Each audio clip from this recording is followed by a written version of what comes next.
Yeah, I have like 9 million letters in here. I might be in here. Oh, wait a minute.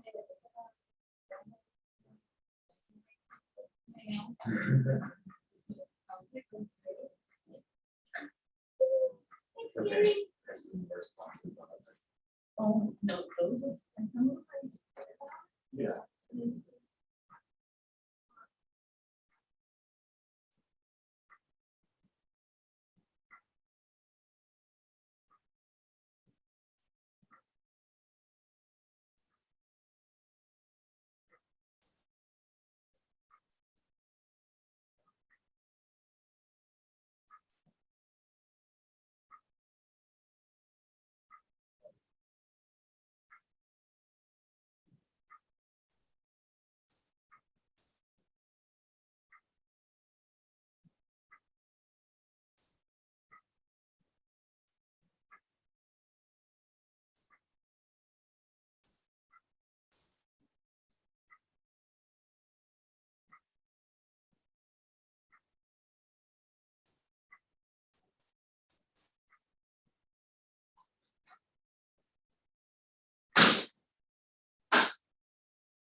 Good morning, Mr. Chair. Can you guys hear me?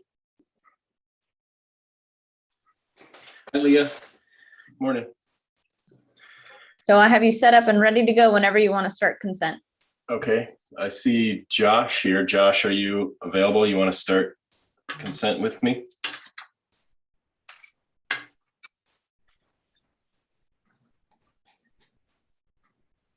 Chris, I don't see Josh, and I thought he was supposed to be out for this meeting. Is he here? Oh, I'm sorry. You're right. It says Vice Chair Alex Peugeot.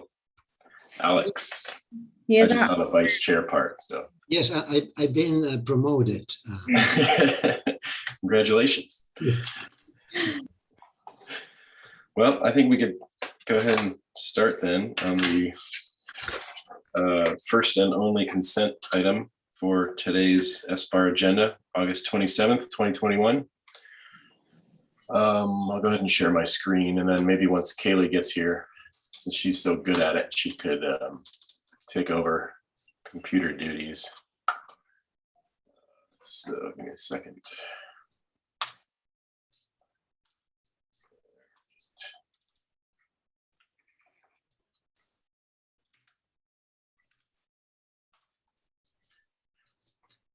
Do we have an applicant here for this item? Zachary Ulrich. Oh yeah, I see your hand. See your hand up there, Zachary. Okay, good.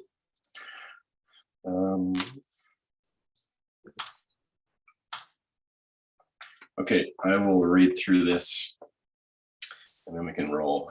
This is the Bowers edition. Request of Zachary Ulrich, agent for Eric Bowers, for preliminary and final on consent of a demolition of 100 square foot pergola, construction of a new 568 square foot residential addition to the front of the existing residence, 918 square foot interior remodel, a new 478 square foot front and side yard patio, new windows, doors, garage door, lights, skylights, exterior paint color, and air conditioner unit. It is located at 1266 Camino Palomera. Last heard at the last meeting, looks like August 13th. So, and I'll go ahead and read our comments from last time. Standing seam and shingles seem to clash. Consider roof material to match existing. Extend porch to where roof connects or where the gable starts. Nice mass bulk and scale. Consider parapet or flat roof for entry. All right, so Zachary, do you want to show us what, if anything, has changed? Just point me to the right sheet. Yeah, thank you, Chris. Yeah, my understanding from the last meeting was that the comments you just read were actually suggestions. So we took the board's suggestions into consideration, and we did change the patio roof overhang on the north side of the house. So if you go to sheet 10,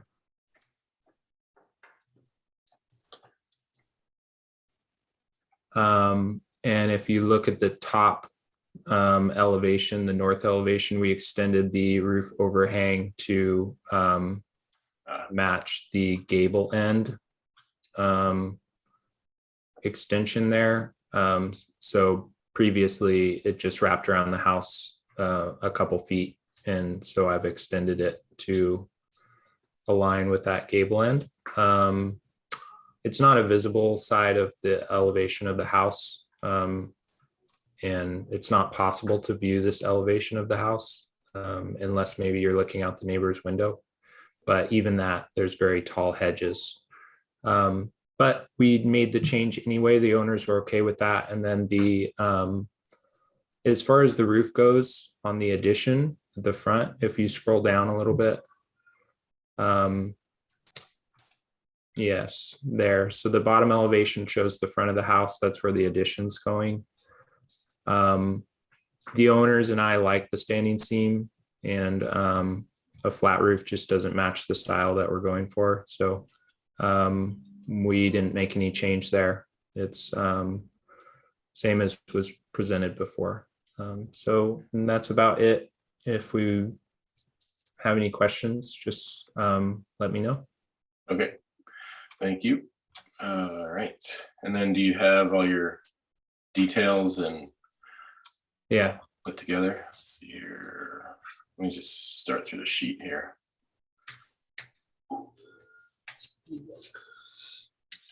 and there's a color board as well. It's a separate attachment. Okay. So this is the addition, right? Correct.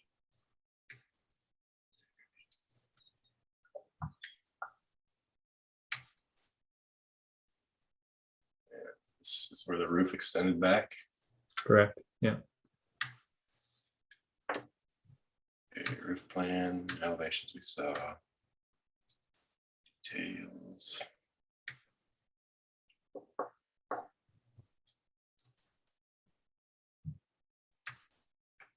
Lighting.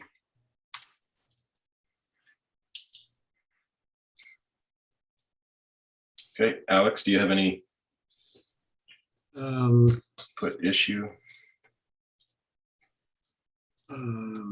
Sorry, I didn't know I was supposed to help you with this.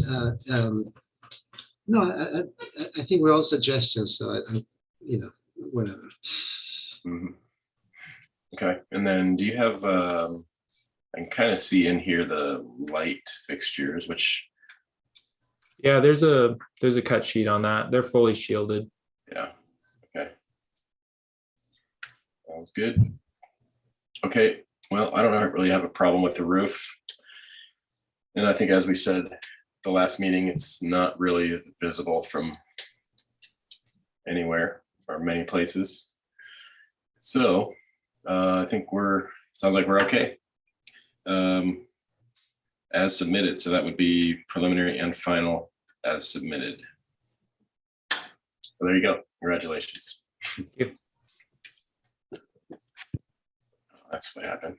Okay. All right. Thank you. Appreciate it, guys.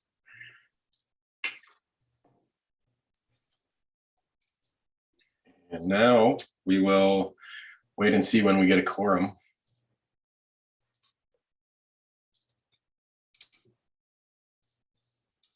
And then we can start the regular meeting. And there was a site visit today. I think Kaylee texted me and said she's maybe going to be running a little bit late.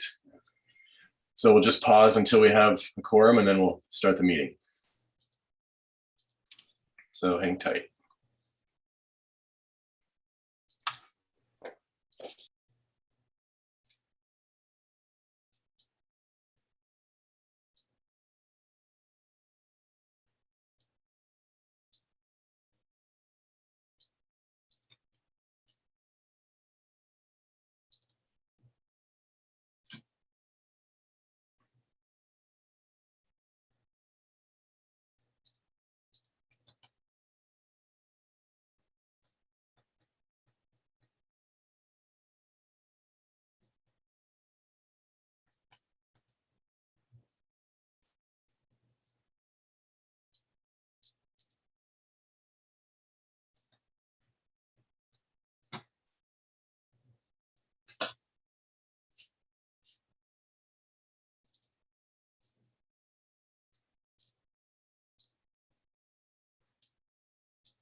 So Leah, I think we're bare bones today, right? We have myself and Alex and Kaylee and John.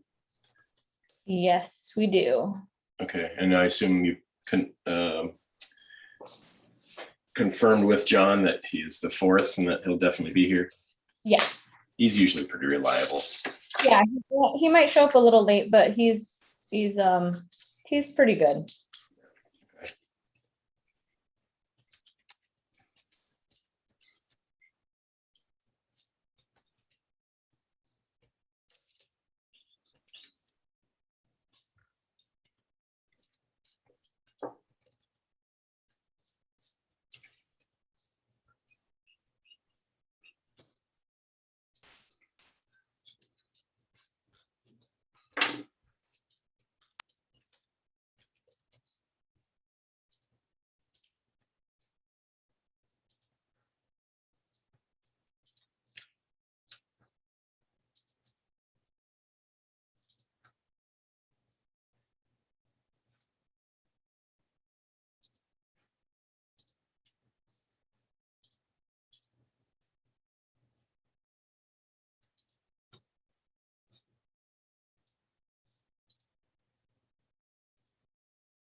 Chris. I just want to let you know, John's probably headed back to his desk too. From this. Okay, thanks, Kaylee. Kaylee, do you want to take Josh's place today and run the plans and such? Sure, just give me 1 second to just.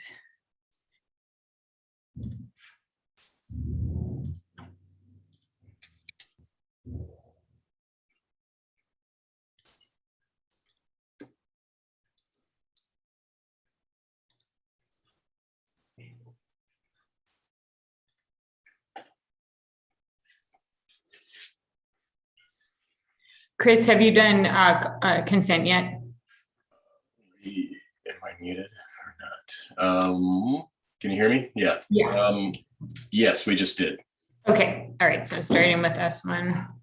Yeah, it was just one item for consent. Okay. And the first item is probably with the same group that was out on the site visit. So I don't know if they've made it back yet, but. Right. Well, we still have to go through all the, initial administrative stuff. Sounds good.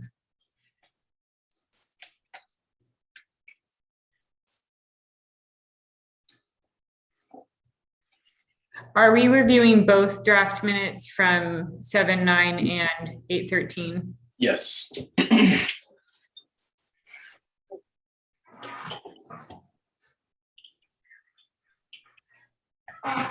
And you might, I don't know if it's usually better if you download everything from the box folder and put it on your desktop. I'll work on that while I'll share the agenda and then I'll work on that in the background.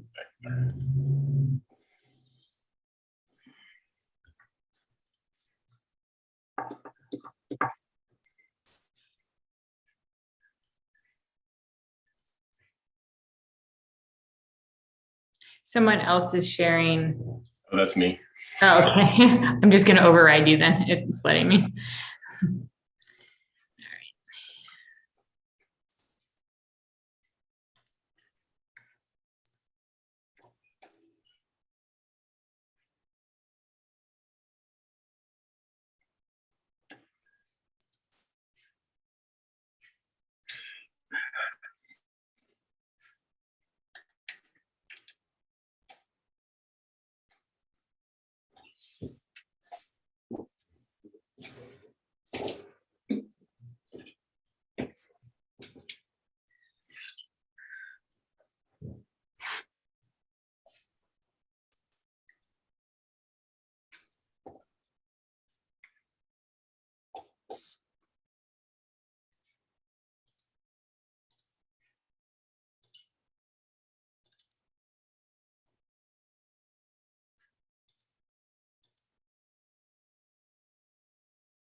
Okay, should all be downloaded. I don't know if we have a quorum yet.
Was John at the site visit?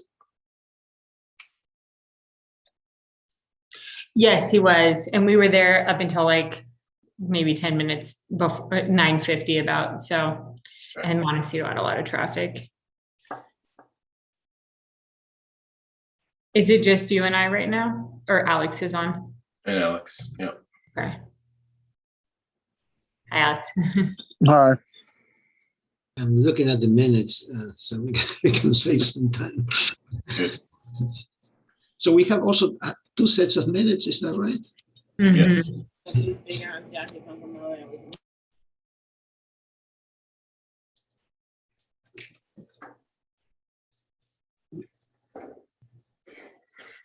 Is Valerie out today? Yeah, it's just the 4 of us, so Okay. hopefully nobody has to step down for anything. Might want to take a quick look through to see Yeah. if there's conflict.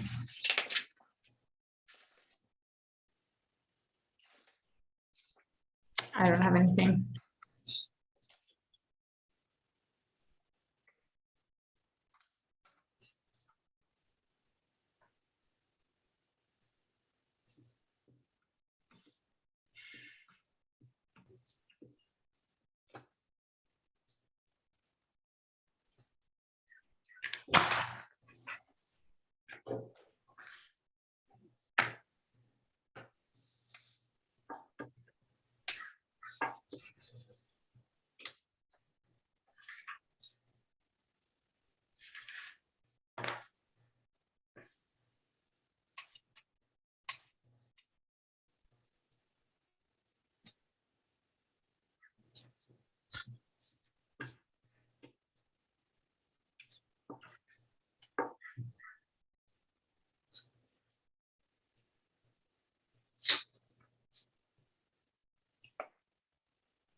Oh, this is the most relaxed I've been all week.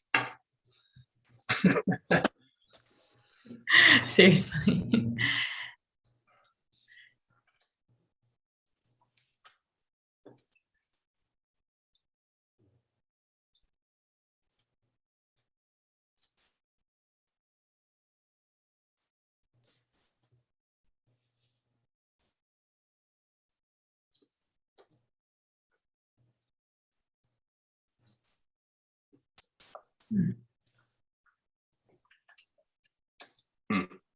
Has John reached out to you at all, Chris? Yeah. Okay, Leah, was he aware that he's the 4th? I think I I'll mentioned try it calling him. on site, so he probably knows. I said if he and I didn't get back, I didn't think we'd have a quorum, but Maybe he's a really slow driver. Montecito was a mess with construction today, so.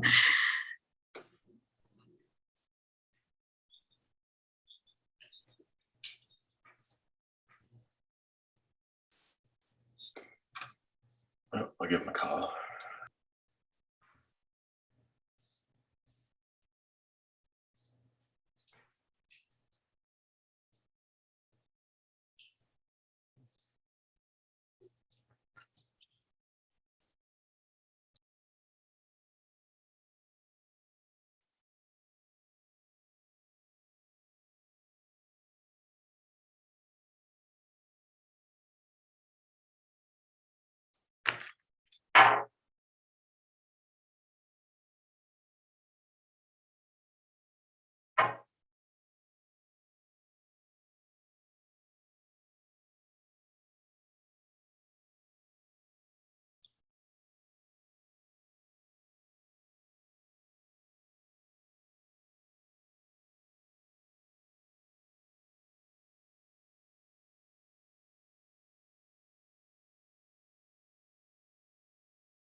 Okay, John couldn't find the invitation, so I just resent it to him.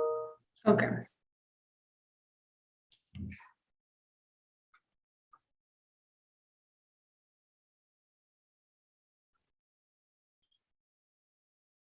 Leah, can you also send it to him just in case? Because my email for some reason goes to spam a lot. Yeah, let me see what I can do.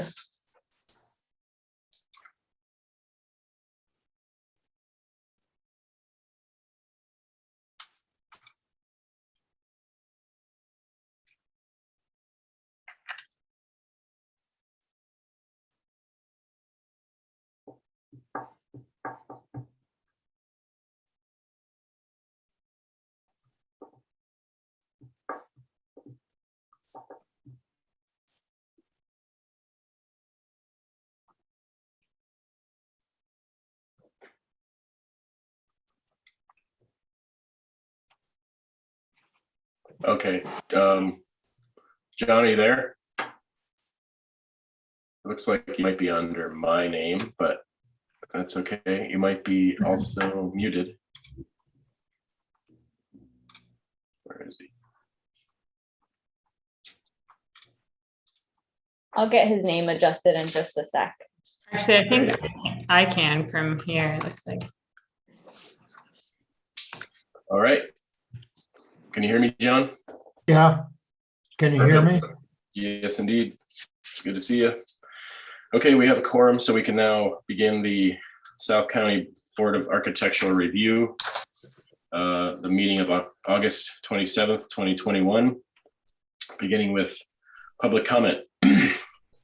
Is there anyone from the public that would like to speak on an item that is not on the agenda for today? If so, please raise your hand. Mr. Chair, I do not see any requests to speak. Okay, very good. Then we will move on to reviewing the minutes and amending the minutes from July 9th, 2021 and August 13th, 2021, starting with July 9th. So Kaylee, if you want to pull that up, put it up on the big board. Yeah.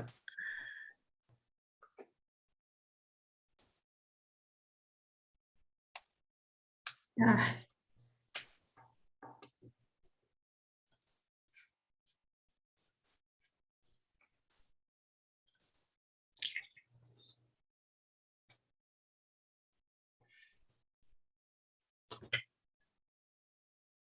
Oh,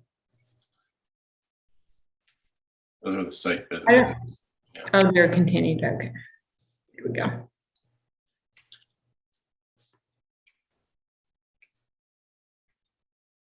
There we go.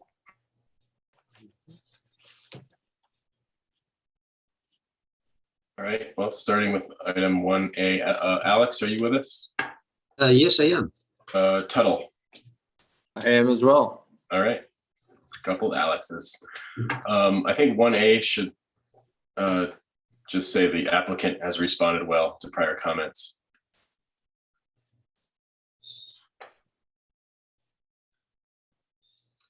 And then Yeah. C, the board appreciates thicker horizontal band.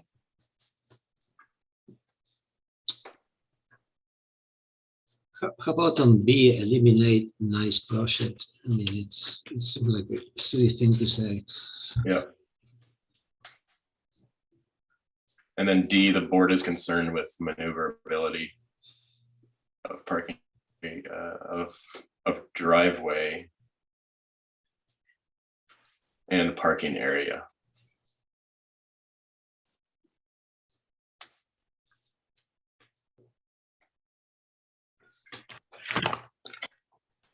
You know, in E where it says scale, do we mean height?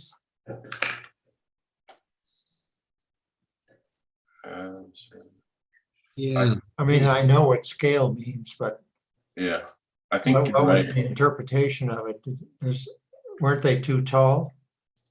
yeah, they were big, Yeah. wide and big. Yeah.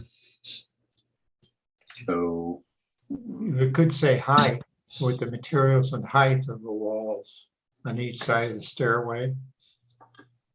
You think so? okay.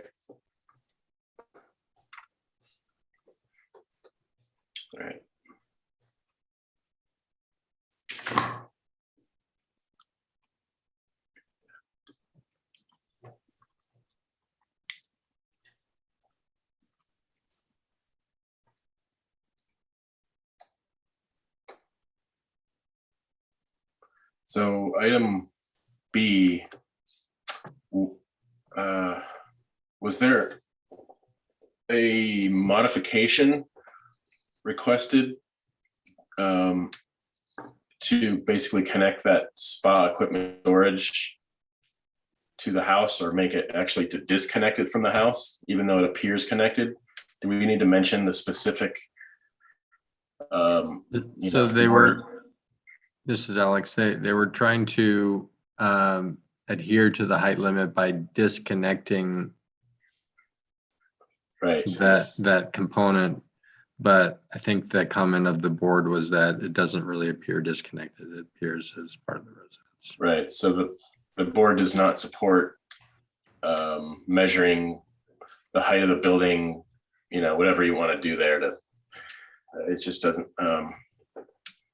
read as a special request from them that we do not support. Mhm. So we Okay. can reword that, if that makes sense.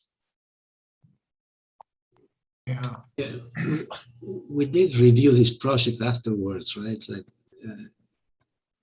this is, yeah, yeah, okay. I thought that this was the last time we saw it. No, Well, maybe I'm confused, yeah.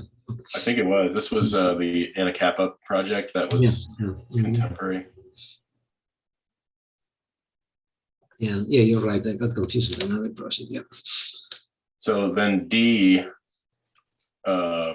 should say pull south elevation further back in line with adjacent developments, plural, not consider. yeah.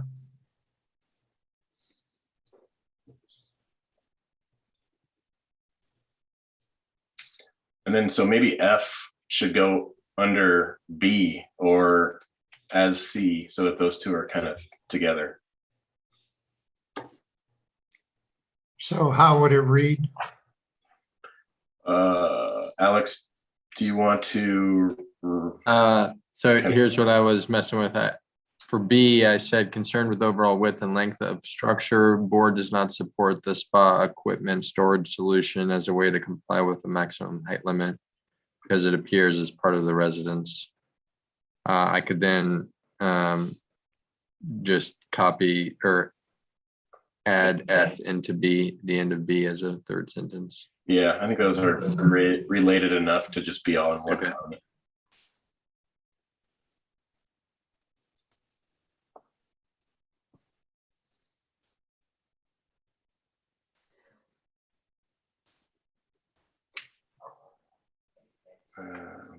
Okay. Okay, anything else for that one? That's good. Where it says study mass, was that E? The last one, you have to scroll down a bit. It says study ways to reduce mass, bulk, and scale. You could also say mass, bulk, and scale does not conform with the neighborhood. Study ways to reduce. We're trying to say that it's out of scale and it's too bulky and it's too massive. So I don't know, is studying, is study the right word to use? How about if I say mass, bulk, and scale is not compatible with neighborhood, restudy? Yeah, I think that sounds more positive. Mm-hmm. That works. Okay. Okay, so then 3A. Are you okay with nice project there, Alex? I try to put that in when you guys say it's a nice project. Yeah. I think that's fine for the beginning, yeah. And then the applicant has responded well to prior comments. No, I understand that the word of encouragement, sometimes what happens is the word nice appears so subjective and Yeah. that's why, that's why sometimes, it just doesn't seem professional, but it is exactly what we said. We could say the board likes the project. I don't know. But I mean, like, it finds the project appropriate for the location or something like that. That's what it's meant, but Right, yeah. okay. Anything else? Project is appropriate. Oh, I was just speaking in generalities. If you want to leave it alone. I think it's okay for now. I mean, it's Okay. sort of like at the first meeting, it helps to show our appreciation. I think on the last one, it was sort of, we've already seen it several times. I don't know. Anyway, number 4.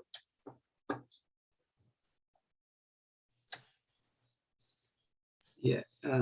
Here, I think the second point should go to the top. And should be stronger. The octagon structure appears to be too large. And then you put, and then drop the last sentence, prefers prior options. And this one will have comments on the next minutes. Right, where- that's correct, which is the same Okay. comments we did we said here, so that's why, yeah. And So also, yeah, octagon structure appears to be too large. Increase in size from prior version makes it feel out of proportion. Leave it correct, there. correct, yes. I wouldn't say appears, I would say is. Is too large. Okay. And that should be at the top, and then the rest are smaller, are less important comments, I guess.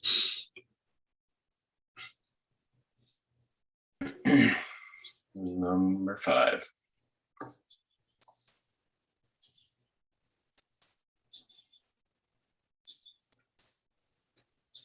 Okay.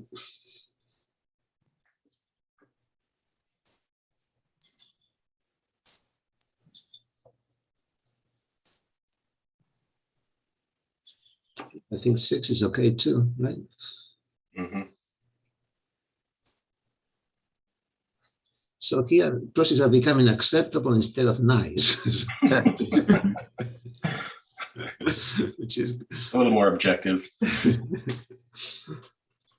Okay. 7 we saw again too. mhm. More, lots of acceptability here. Oh, yeah. Yeah, what is this one, number 8? What was that? Yeah, it seems we were getting tired there at the end of the day. Yeah, you didn't have many comments.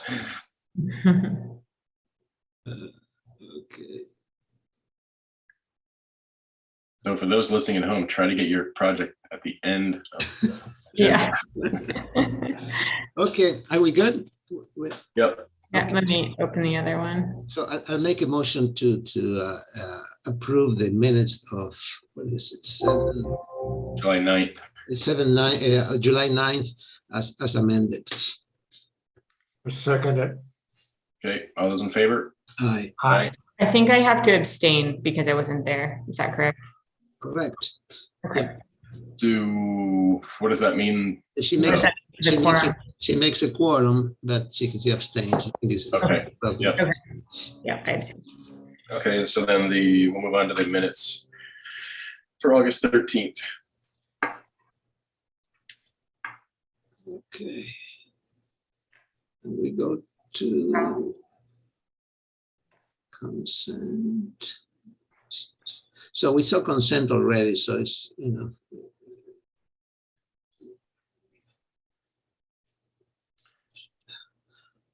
can go to 4 then. And item 4, I guess, is the first one that is relevant here. Oh, Okay, there we, what is second? It's not item 1. What? Mine doesn't have So quick, number 3. I don't have that. quick question on the consent agenda. There's a highlight that says Alex moved, second by Richards by vote of 4 to approve all items except for Chang. But then under Chang, it says approval as submitted. You know what, Alex? I'm sorry for the interruption. normally when I'm doing them, I'll take the prior minutes and then I'll edit those. I usually take the stuff that's from the previous minutes and highlight it so that I know the difference. That comment may just be because I didn't delete it. So I can take a peek and fix those, and maybe we can come back to that after item 1. Is that okay with you guys? Sure. All right, I'll take a peek and I'll get those adjusted. Okay, so we can keep them forward then. Okay.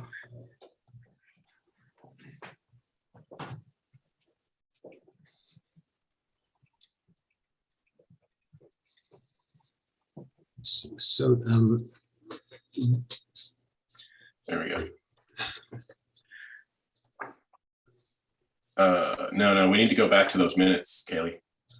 Oh, sorry. I thought she was gonna edit them and send them back. No? No, just for that one item, we can keep moving forward on the rest. Sorry.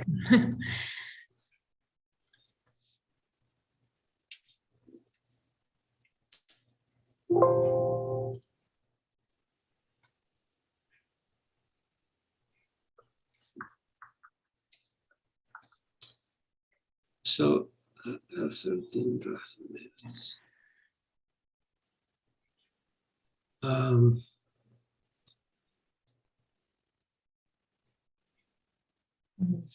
I'm confused. I'm looking at 8/13 draft minutes, but it does say meeting of 23, it's July 23rd. So is that the headline?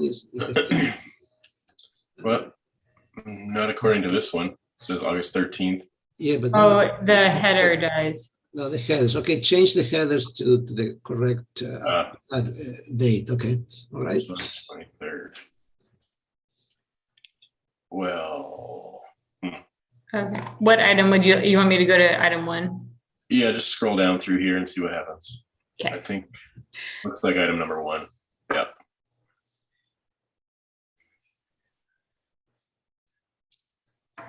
Is that really our only comment for this?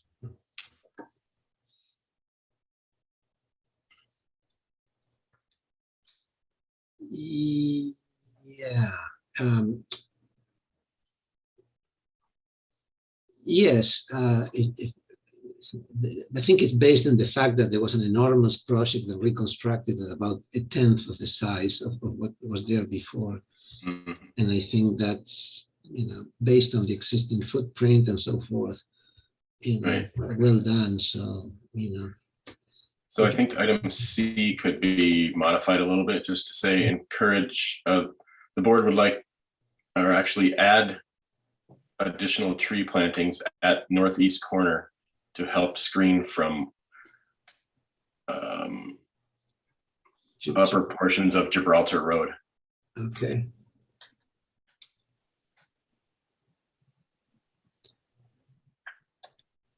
I think at the top I will put instead of saying excellent, is a well-conceived and executed project. That's the first sentence. And then, There you go.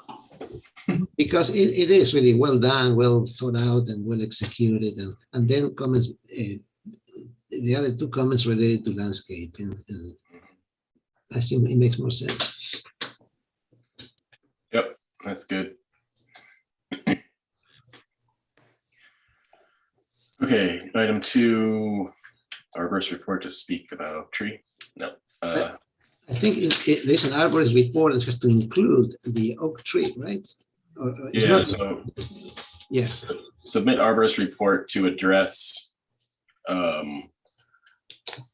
The- proximity of structure to existing oak tree. And then E comes, talks about that also as well. Mid-arborist report to address proximity of Structure to oak tree. And then after that, put the other E that talks about the soil intersecting the oak tree root zones. So I put them both together. Mhm. That would be A and B. And C would be study detailing of deck supports, but that's not very detailed. What was that all about? It was the columns, right? The columns of the deck, right? Is that Yeah. right? too lightweight, I think, for the structure, if I remember right. No comments. Maybe study detailing of deck supports. Maybe To- detailing and to- scale. To integrate better into the overall architecture.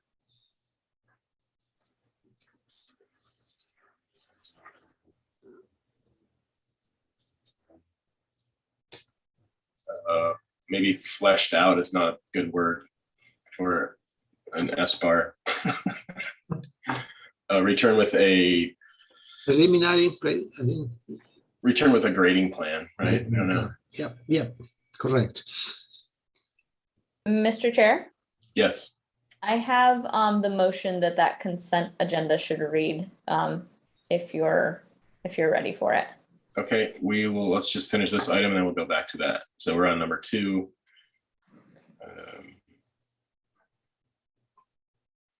Consider adding trees, comma, besides fruit trees. Side yard, yeah, this is the one on the south side, right? Yeah, I think so. Yeah, I think that was the one that had smaller fruit trees instead of anything substantial, right? Is that the one? Yeah. Yeah. You could say additional instead of adding. No, how Well, about, there were trees there, right?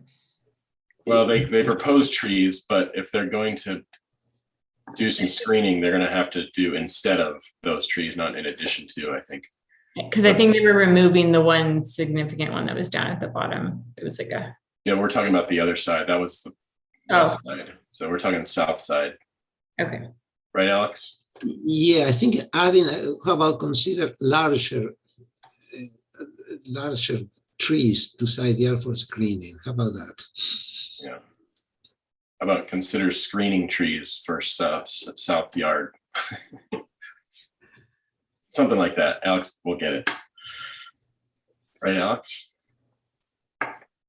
I have considered larger trees and then parentheses besides fruit trees to side yard for screening. Okay, Perfect. Maybe for F, we should say return with detailed landscape plan instead of keep developing. Yeah. Return with a more developed landscape plan, Yeah, including irrigation wheelo calcs. and we support the height limit of the roof because it's in the center of the structure and it's not very visible, right? That was the reason, right? and I think there was just a wedge of it that's it's not the Yeah. whole. And so that should probably be the first, Mhm. that should be A, right? G. Yeah, okay, and then we should maybe say support exceeding the height limit on a small in a small portion of the roof as proposed, or something like that. So it doesn't seem like it qualifies for what we're supporting. Okay. So Leah, back to you. Okay, thank you. So, Alex, in that highlighted portion, it should read, Chair Gilliland moves, seconded by member Chair who? Chris, Okay. seconded by Josh. By a vote of 6-0 to approve all items on the consent agenda as noted below. Perfect. All right, back to number 3, was it?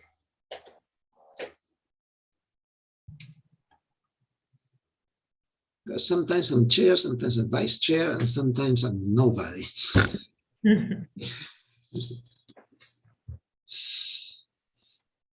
All right. What else solved? Okay, 3, okay. No, it's okay.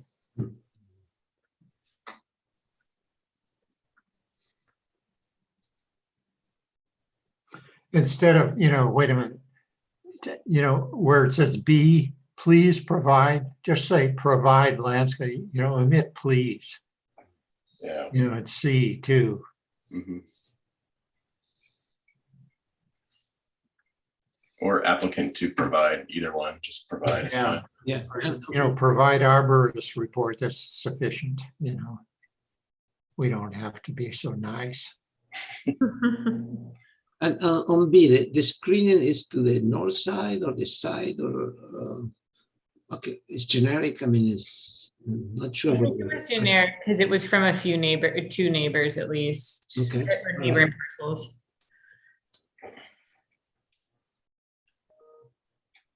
Okay, so how about provide landscape plan to screen neighbors or something like that? Something more consider screening seems so lackadaisical.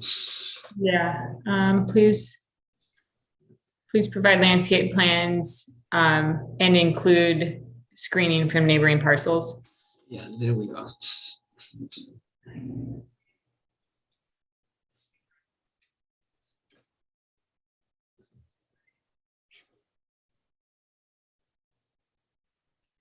So for B, architectural style and details need to be more consistent with what is existing. I don't think we need and proposed, do we?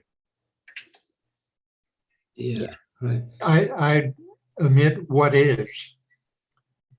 Be more consistent with existing and proposed. Or just existing? Okay, so I think we need to move C to the top. Yep. And clarify why we're supporting the modification. Because it's because of the I'm familiar with that corner of the road. It's consistent with existing development, and it's I wouldn't say out of the way, but it's not really noticeable because the reason being that the road turns and everything is like that in that neighborhood. So that's I mean, you have to put into words, but that's the reason. How about does not negatively impact neighborhood or neighboring structure or parcels? Okay, all right. Board supports modification because it's consistent with existing development and does not negatively impact neighbors. Okay, all right.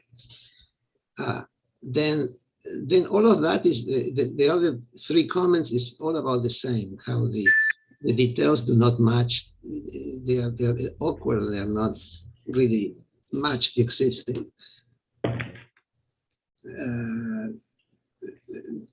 The front porch, the details in general, the cross beam detail, also the windows. I noticed the new windows were not really consistent with existing. There were windows somewhere.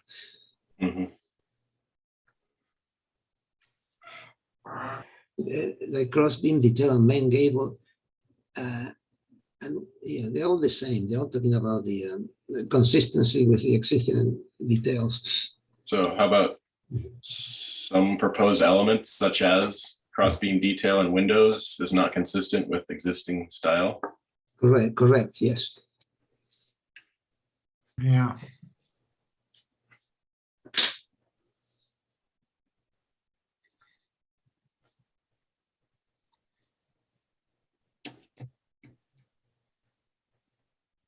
Okay, can we go to Lily Avenue? Again.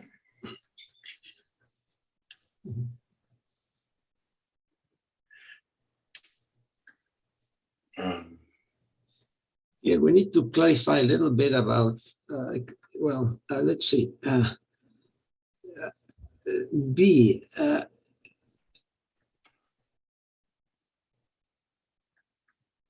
guess it's okay. But C needs to be clear about what we are asking them. It has to be to create some kind of a landscape buffer between the property and Lily Avenue, right? That's the intent.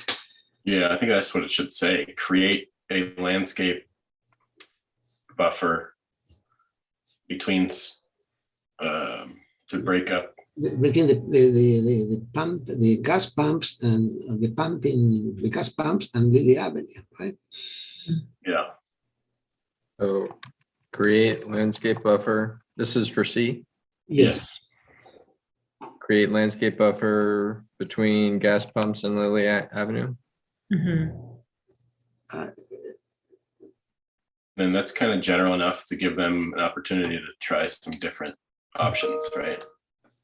And then you can also add, consider encroaching into public right of way. There you go. Yeah. And also that should be move up to B. Because it's a more important comment. The trellisism is not so important.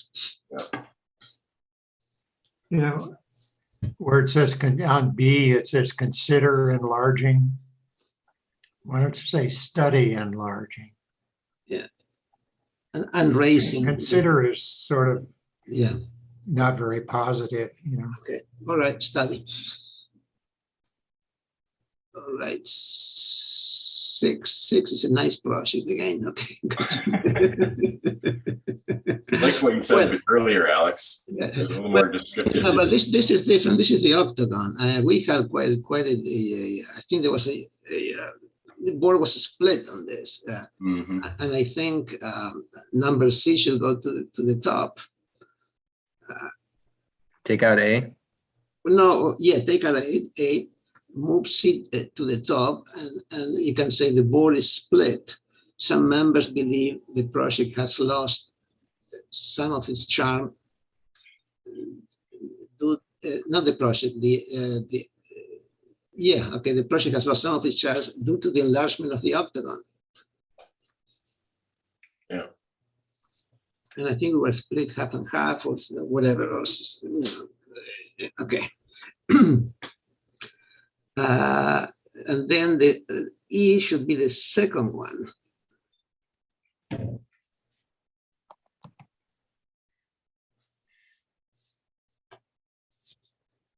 And D will be, I would add the word alternatively, consider adding a finial on top of the cupola, because they kind of conflict with each other, those two recommendations. So A is board is split. B is reconsider height, size of cupola, and perhaps consider skylights instead. D and next would be alternatively consider finial on top of cupola. Yes, Or- yes. And then the other ones are, in terms of importance, I think G is kind of important too. If possible, relocate parking to create better entry experience. Then go return with more renderings. And then at the end, I guess, B, the sunshade lines for plantings.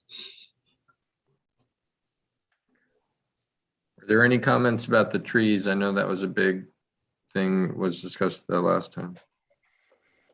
Yeah, we're not saying much about the landscape here. I mean, they came back with a good proposal to do a lot of relocating of trees. Okay. We did have a little discussion as to whether they took all the trees facing between the house and the beach, right? They left just one on the corner. Mhm. Yeah, there was a little bit of the push and shove there. Yeah, just left it wide open. Yeah.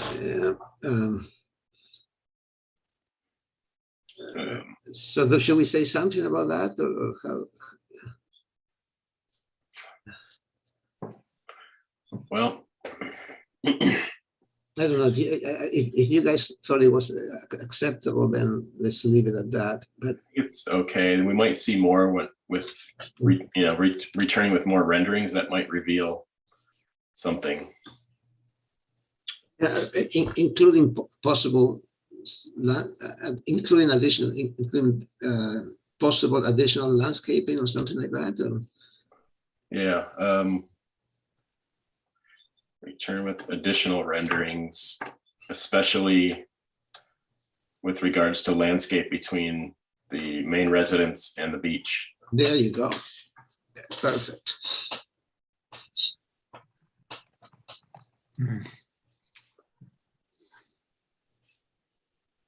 We saw this 1.7 at consent, so I think we shouldn't pay attention to that. Number Okay. 8. Nice project. It was good. How about project is acceptable, well conceived, and I don't know, we could just say project is well conceived And executed. and executed. Thank you. But see, the next one, 9, is very nicely done. Oh, let's see. No, this is the one with the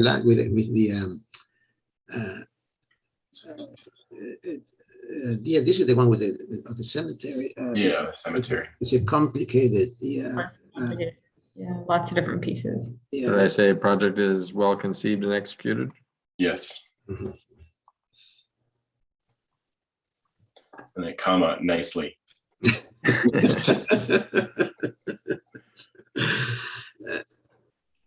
Across every case. Okay, good. Okay, very good. Okay, so I'll make a motion to approve the minutes as amended. For August 13th. Yes. I'll second it. Okay, all those in favor? Aye. Aye. Opposed? Motion carries. Okay, moving on. The SBAR members' informational briefings. I just had a quick question or maybe statement.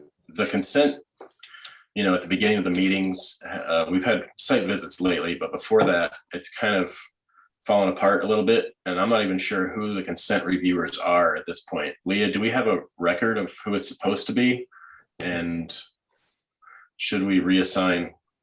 Yes, so it was, I believe it was Kaylee and Josh. Yeah. But Kaylee went out, and we kind of just filled her spot with either you or Robert so that we had somebody with some landscape knowledge. Okay. But honestly, with the attendance lately, I've just been getting whoever the 2 first attendees are, Right. that's, draws the short stick. Okay. There should be an architect and a landscape architect. Yeah, I think we should assign it because then it's unpredictable. We don't know who's going to tune in when on any meeting. So Kaylee, I think, really wants to stay on consent, right, Kaylee? She's dying to be on consent. It gets me on the site visits. No, I'm kidding. How does that work though? Because like today I was late even without consent when there's a site visit. Well, when there's a site visit, don't worry about it because we're all, then we can just pick up whoever is there first in case somebody, Okay. goes the day before or something. And I think, Josh is always late. So I think we should choose someone else to be on the consent agenda. Architect, we could nominate someone who's not here. I will do consent if you want. I think Okay, yeah, that'd be great. I think it's good to have the chair and vice chair take a little break. Okay, Great. good. So Alex and Kaylee will be our consent reviewers for the next, 3 to 6 months. We'll figure that out. 6 years, yeah. Perfect. Okay, so Okay. can I have a motion for that? Yep. Can I do that? I'll make a motion to appoint Kaylee and Alex as consent reviewers for, you guys don't want to do 3 months or 6? Like we usually do 3, I think. 3 sounds good. 3 is good. So for the next 3 months. Okay. Someone want to Okay, second I'll that? second it. Okay, second by John. All those in favor? Aye. Opposed? Okay. Motion carries. Any other members' briefings? Does anyone have anything to share? Nothing. Okay. Moving on, the agenda status report. Are there any changes to today's agenda? Leah? We do not have any changes to today's standard agenda. Okay. Number 5, then staff update. Alex? Yeah, I guess I just have, and this kind of piggyback on what we were just talking about, just in terms of, I think by now we were kind of hoping that site visits would be returning back to in-person coordinated. I think the realization is that that's not going to happen anytime in the near future. Unless things change, but hard to predict. Mhm. So I guess I just wanted to poll the group to see, how it's, again, described in the agenda indicates a site visit at 9 a.m. But I know not everyone attends at that time. Some go then, some go prior. So I just wanted to see how should we best Yeah, identify and agendize these site visits. I'd like the flexibility to go before the meeting. So I think it's maybe just the wording on the agenda itself. Can we, let's see, why don't we go to that right now?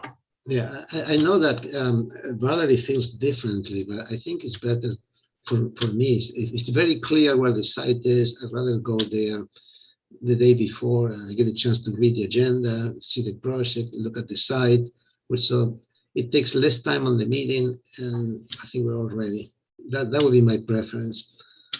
I've seen on like an MBAR, for example, they identify the items that are scheduled for a site visit, but it doesn't have an allocated time for it. I believe is how it is structured.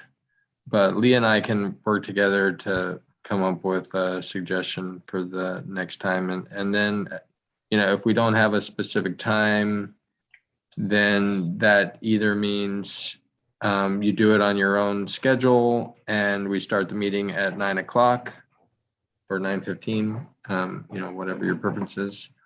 Yeah. Or if there is a site visit, maybe it's 9:30 instead of 10, and that if somebody really wants to go on Friday morning, they can go a little early, but it's not holding everyone up for an hour. Yeah, I would prefer to do it site visit on Wednesday and Thursday and start early and finish early. That would be my preference, but just one vote, I guess.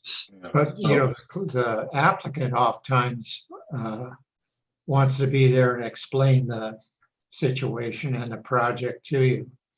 yeah, that's just So- not really possible right now unless they go out there several different times and coordinate individually with the BAR members, which is hard to do.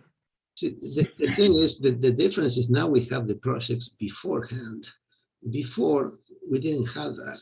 Now we have folders that describe the project perfectly. If there is a map in the project with where the story poles are supposed to be, you can see that. We don't really need the applicant in there.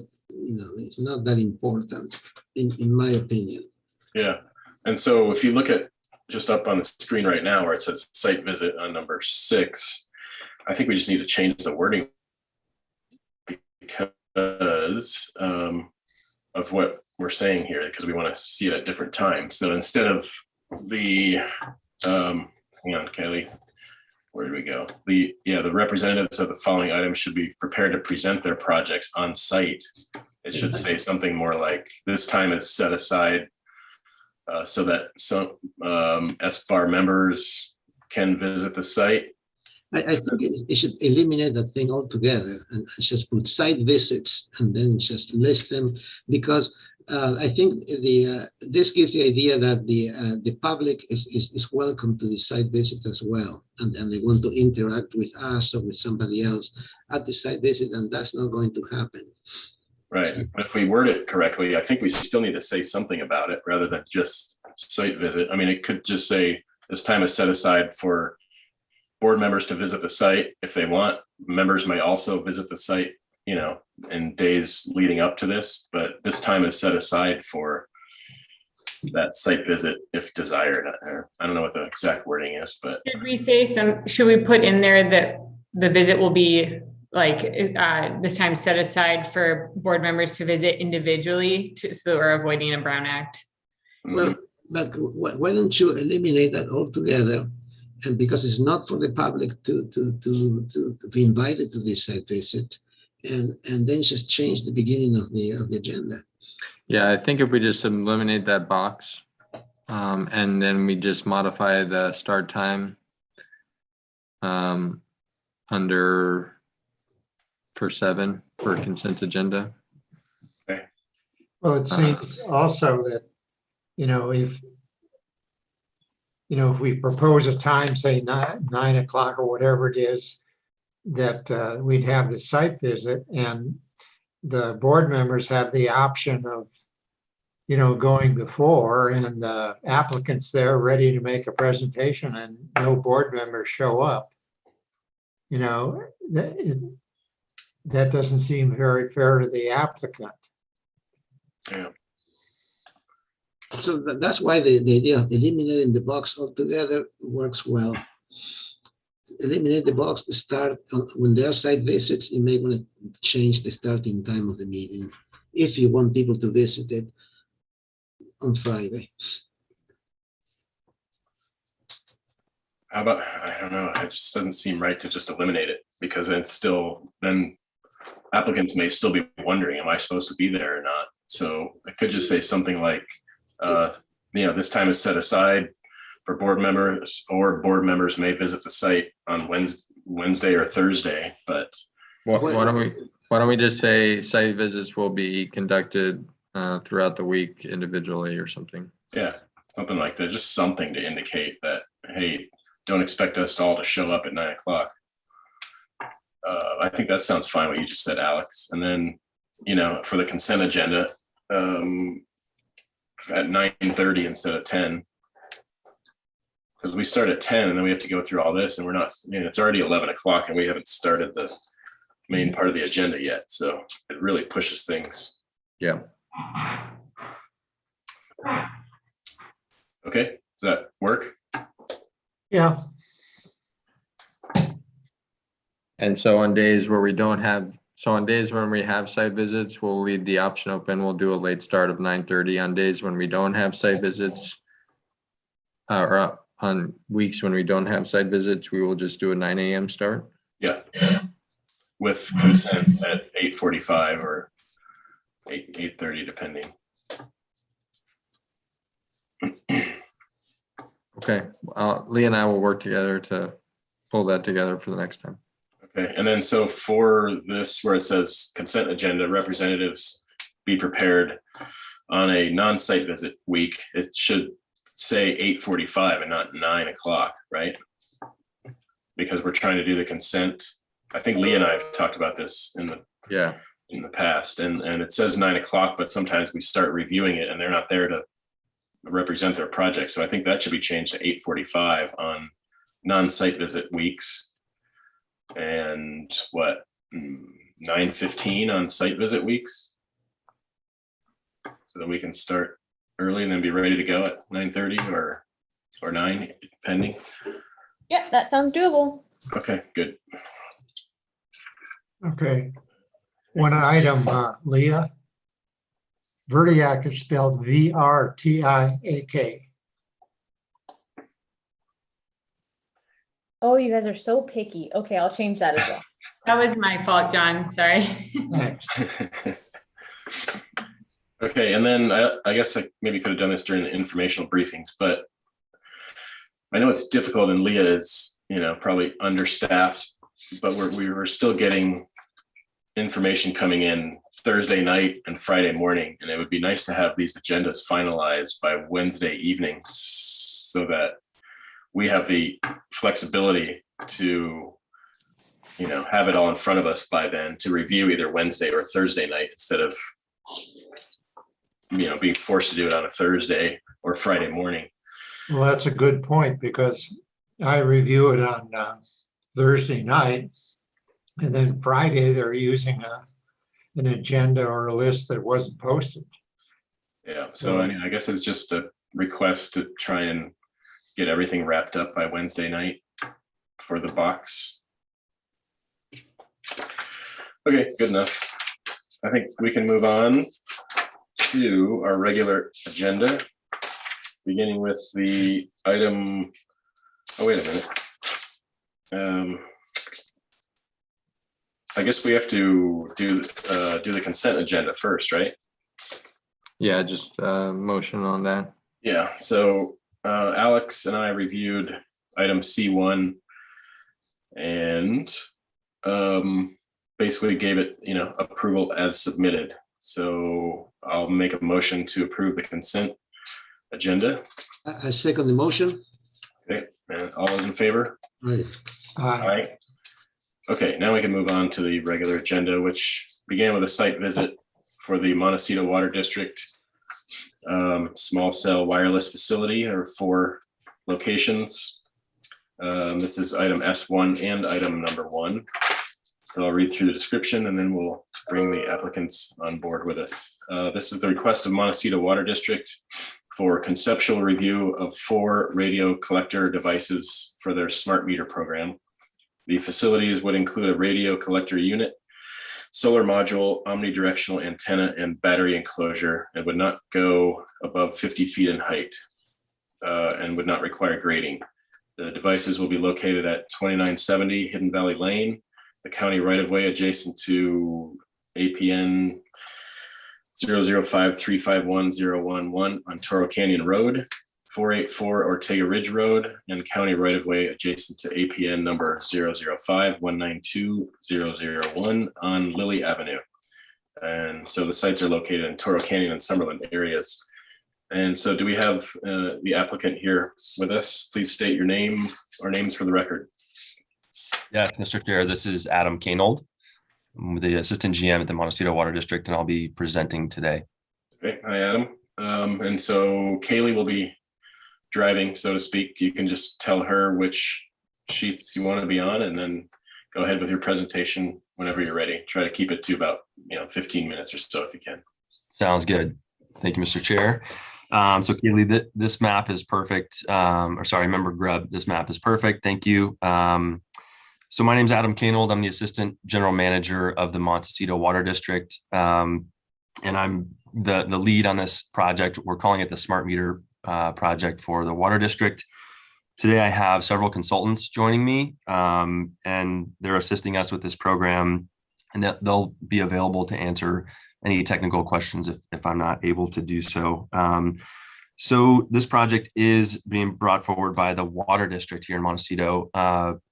We provide potable water service to the communities of Montecito, Summerlin, and Toro Canyon. We're in the process of rolling out this program in order to provide our customers with real-time water use data. The Smart Meter program has great benefits for not only water conservation, but public safety and also emergency response. So right now, if you're a Water District customer, which some of you might be, we come to your meter once per month and we physically read the meter. We take that read back to our office and then we process our billing. The problem with this approach is that if we read your meter on day 1 and then on day 2 you have a leak, that leak could go for 30 days before we read the meter again, and all of a sudden realize that you have a high use bill. And so then we flag those accounts and call those customers. But the problem is that it results in a lot of really high water bills and angry customers, as well as a lot of lost water that could be saved. So the goal of the smart meters is to allow these towers that you're seeing, these 23 locations, I shouldn't call them towers, they're shorter utility poles, to collect our water meter data and then send that data back to our office in real time, essentially. So the program includes, it is smartphone enabled and web enabled, so you can hop on your phone and set leak alerts so that you can be notified when there is a leak on your property, and you can view your usage, which helps our customers better understand their water use patterns and where their water is going. And the application that we're using also has tips on water conservation and water savings, which helps all of us, right, with this the drought continuing. And then lastly, in the event of an emergency, such as a wildfire, us as district staff, we're able to look at where water use is occurring in the system and make sure that, for example, firefighters up in the hills have all the water they need to be able to fight the wildfires. So there's a lot of great benefits to this program. I just wanted to cover that up front. So the actual devices are about the size of a notebook. Well, you can't see it with my virtual background here, but it's about the size of a notebook. They're really small. It's not like a cellular tower where you have multiple large devices that are performing their job, but it's a small device, and the devices are intrinsically safe. It's a very low output from the device. So even if you're a worker right next to it, there is no health risk to you. They emit about 2,000 times less than the FCC limit of RF emissions. It operates on the 900 megahertz band, which is similar to walkie-talkies and other, publicly available devices. So the project map here, it may seem like a lot of locations when you look at the community as a whole, but the reason we had to do this is because of our terrain, our topography, lots of ridge lines, lots of valleys. If we were a community like Santa Maria, where it's really flat and from one location, one high location, you can see every house, we could have used maybe just one or two collectors, high powered collectors to collect all the water meters. But in Montecito, with all of our ridge lines and everything, if you just put one up, you would have a lot of shadowing. And so we would probably miss, the majority of our customers. So what we did was we used a lower power radio device, and then we distributed them throughout the community. What that does is it allows us to put the devices lower and try and then, screen them in and blend them in with the community better than, a 100-foot tower that's collecting all of the meters. So I really want to convey today that district staff and our consultants have worked really, really, really hard to locate these on existing structures. So we, as the water district, we own a lot of tanks that are up in the hills. We've put these devices on those tanks or on our properties wherever we can. We've used our on-site power where we can to avoid the use of a solar panel on the pole. And we've also entered into agreements with private property owners such as Burnham Wood and Biltmore and others to allow us to put our devices on their properties, like, on the maintenance buildings, kind of tucked away so that they're out of the public view shed. So that's kind of been our approach. And so there's 4 sites in front of you today. We did do a site visit this morning, which was really helpful. And I think now, Member Grubb, if you wouldn't mind going to the second page. So we have kind of a material and color board here. If you start in the upper left, the collector device is the square box with the antenna on top. That device is a sort of gray color. And then we have the battery enclosure below it, it comes from the factory as a white color.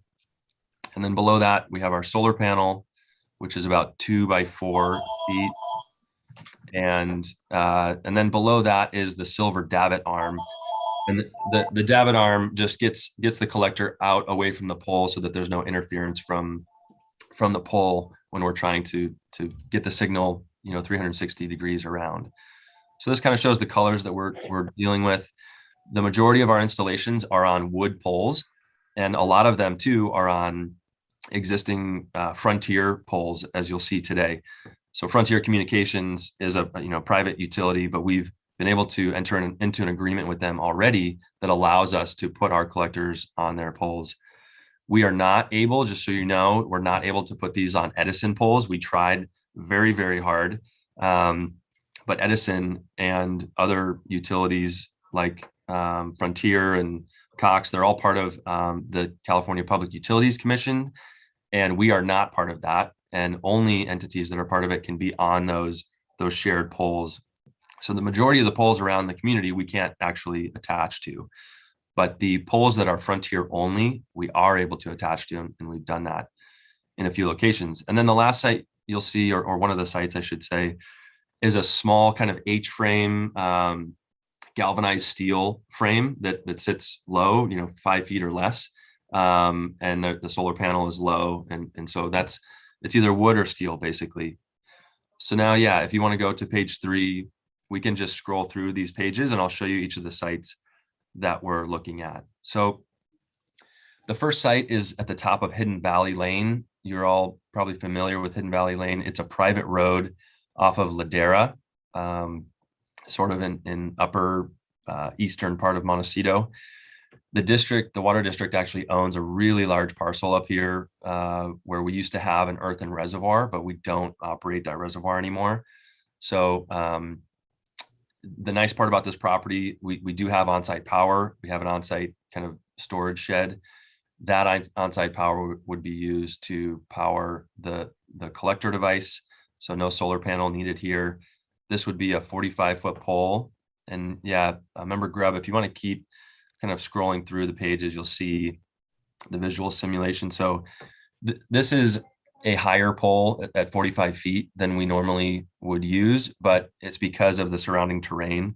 We need it to be a little bit higher in order to reach the customers, but it's really well shaded or obstructed, I would say. Most of the homes around here sit well above this lower location. And so looking down towards this pole, it is not part of the ocean view aesthetic. So yeah, is there one more page, I think? So then this kind of shows the engineering plans related to it. The collector device up at the top of the pole. The pole is buried 6 feet in the ground. You've got grounding wire that comes down, and that's essentially it.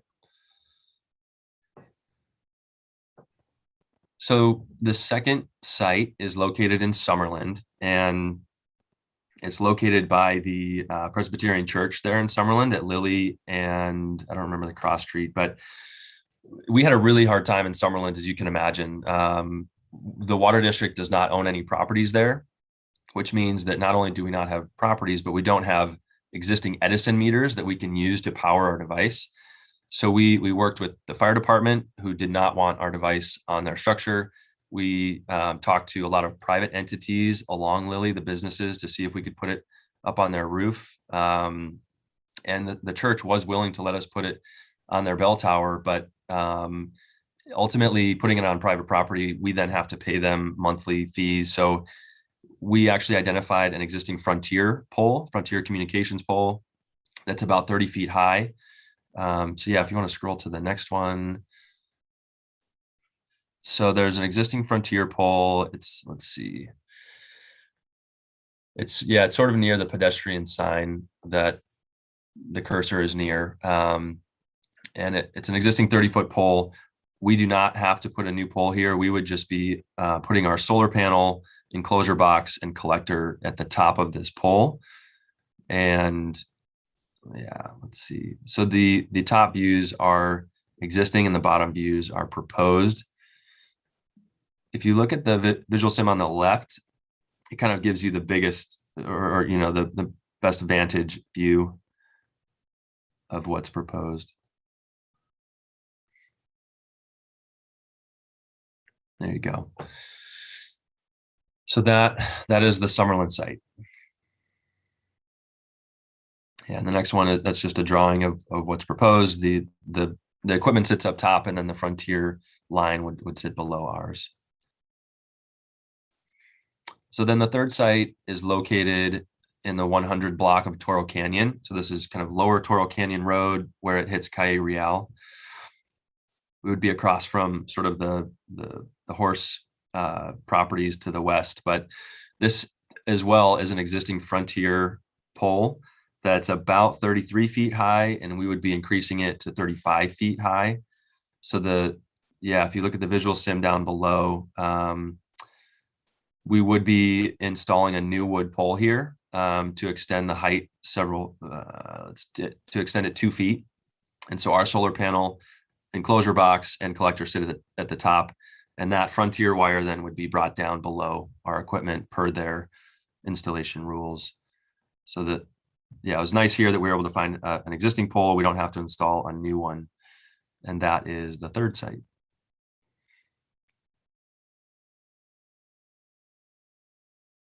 So then the fourth site is a little bit unique. Up on Ortega Ridge Road, when you look at the aerial, the large structure there is the Ortega Reservoir. That's a state water project reservoir. It's owned by the federal government, and the land that it's on is USBR, or federal government land. So trying to implement a collector there was not feasible, but we do, as the water district, have easements to access this area. And so we were able to work with the private property owner who owns kind of the triangle property that you see, kind of that sits around the reservoir property. And this location, we found kind of a clearing where there's just ice plant on the ground, And we are proposing, which I think should be on the next slide, we're proposing a really low sort of H-frame, steel H-frame structure that can hold the solar panel and battery box. And then about a 5-foot stainless steel pipe would extend to a total height of 10 feet with the collector at the top. And so what's nice about this, you've got screening all behind it. Really, the only person that may be able to see it is the property owner, who is allowing us to install it on his property. And we do have an agreement for that arrangement with that property owner. And then the next slide will just show sort of the engineering design of it, just the steel structure with the collector pole attached to it. And I believe that's the end of the presentation. I'm happy to answer any questions. Okay, perfect. Thank you very much. So we will bring it back to the board then for questions. Does anyone have any questions? I have a question. What's the size of the collectors? I couldn't find it in the drawings, the ones that go on top of the pole. Yeah, it's about 12 inches by 6 inches, and then maybe 4 inches deep. So kind of like a shoebox size. No, wait. Those collectors are much big, 12 inches only? Is that what you're talking about? And Yeah. I'm talking about the solar panel. I mean, that's... Yeah, sorry. Yeah. The panel itself is 2 feet by 4 feet. Okay, there we go. Okay, thank you. Okay, other questions? Yes. The length of the arm for the collector, the actual collector, little data collector. Yeah, good question. Maybe on here, let me see. You can see in detail C, there's a little dimension for something. You could probably gauge it from that. Okay. Yeah, it's probably 12 to 18 inches at most. Okay. And a question about the colors. You show some gray colors, but the poles are brown, right? Or what's you show in all these drawings? You show some, yeah, like there, for instance, all these gray colors. Is that for the frame? But when you have these wood poles, they remain brown, right? Is that? Yeah. So we do have the option of painting any components that the board wishes. Except for the solar panel, right? The panel has to be able to collect the sun. Right. But it's The battery cabinet can be painted, right? It can, yeah. but the poles, the wood poles will be stained the color of just a standard telephone pole, right? Like utility pole. Correct, yeah. And if you put a cabinet on the pole, let's see, where is it? Yeah, this one. Yeah, if you put a cabinet on the pole, would you paint it the color of the pole, or would you go with gray, or what would you do? So from the factory, that they are white. And what we did in Montecito, and I'm happy to do here, is we painted them the HC40 color from Benjamin Moore that is the match for a utility pole. We're happy to do that again. Yeah, I think, yeah. Okay. Other questions? And the other, the arms, you're going with the gray for the arms and all the metal pieces, right? Is that the idea? Yeah, the metal pieces would just remain stainless. Yeah. And what's blue? What's the 206610? What is that? Is that the solar collector itself? Or? Yeah, that's the solar panel, correct. I see. Okay, and that thing, the one that shows us enclosure, that's the one that goes up the pole, right? Is that, and you're going to paint brown, right? Is that it?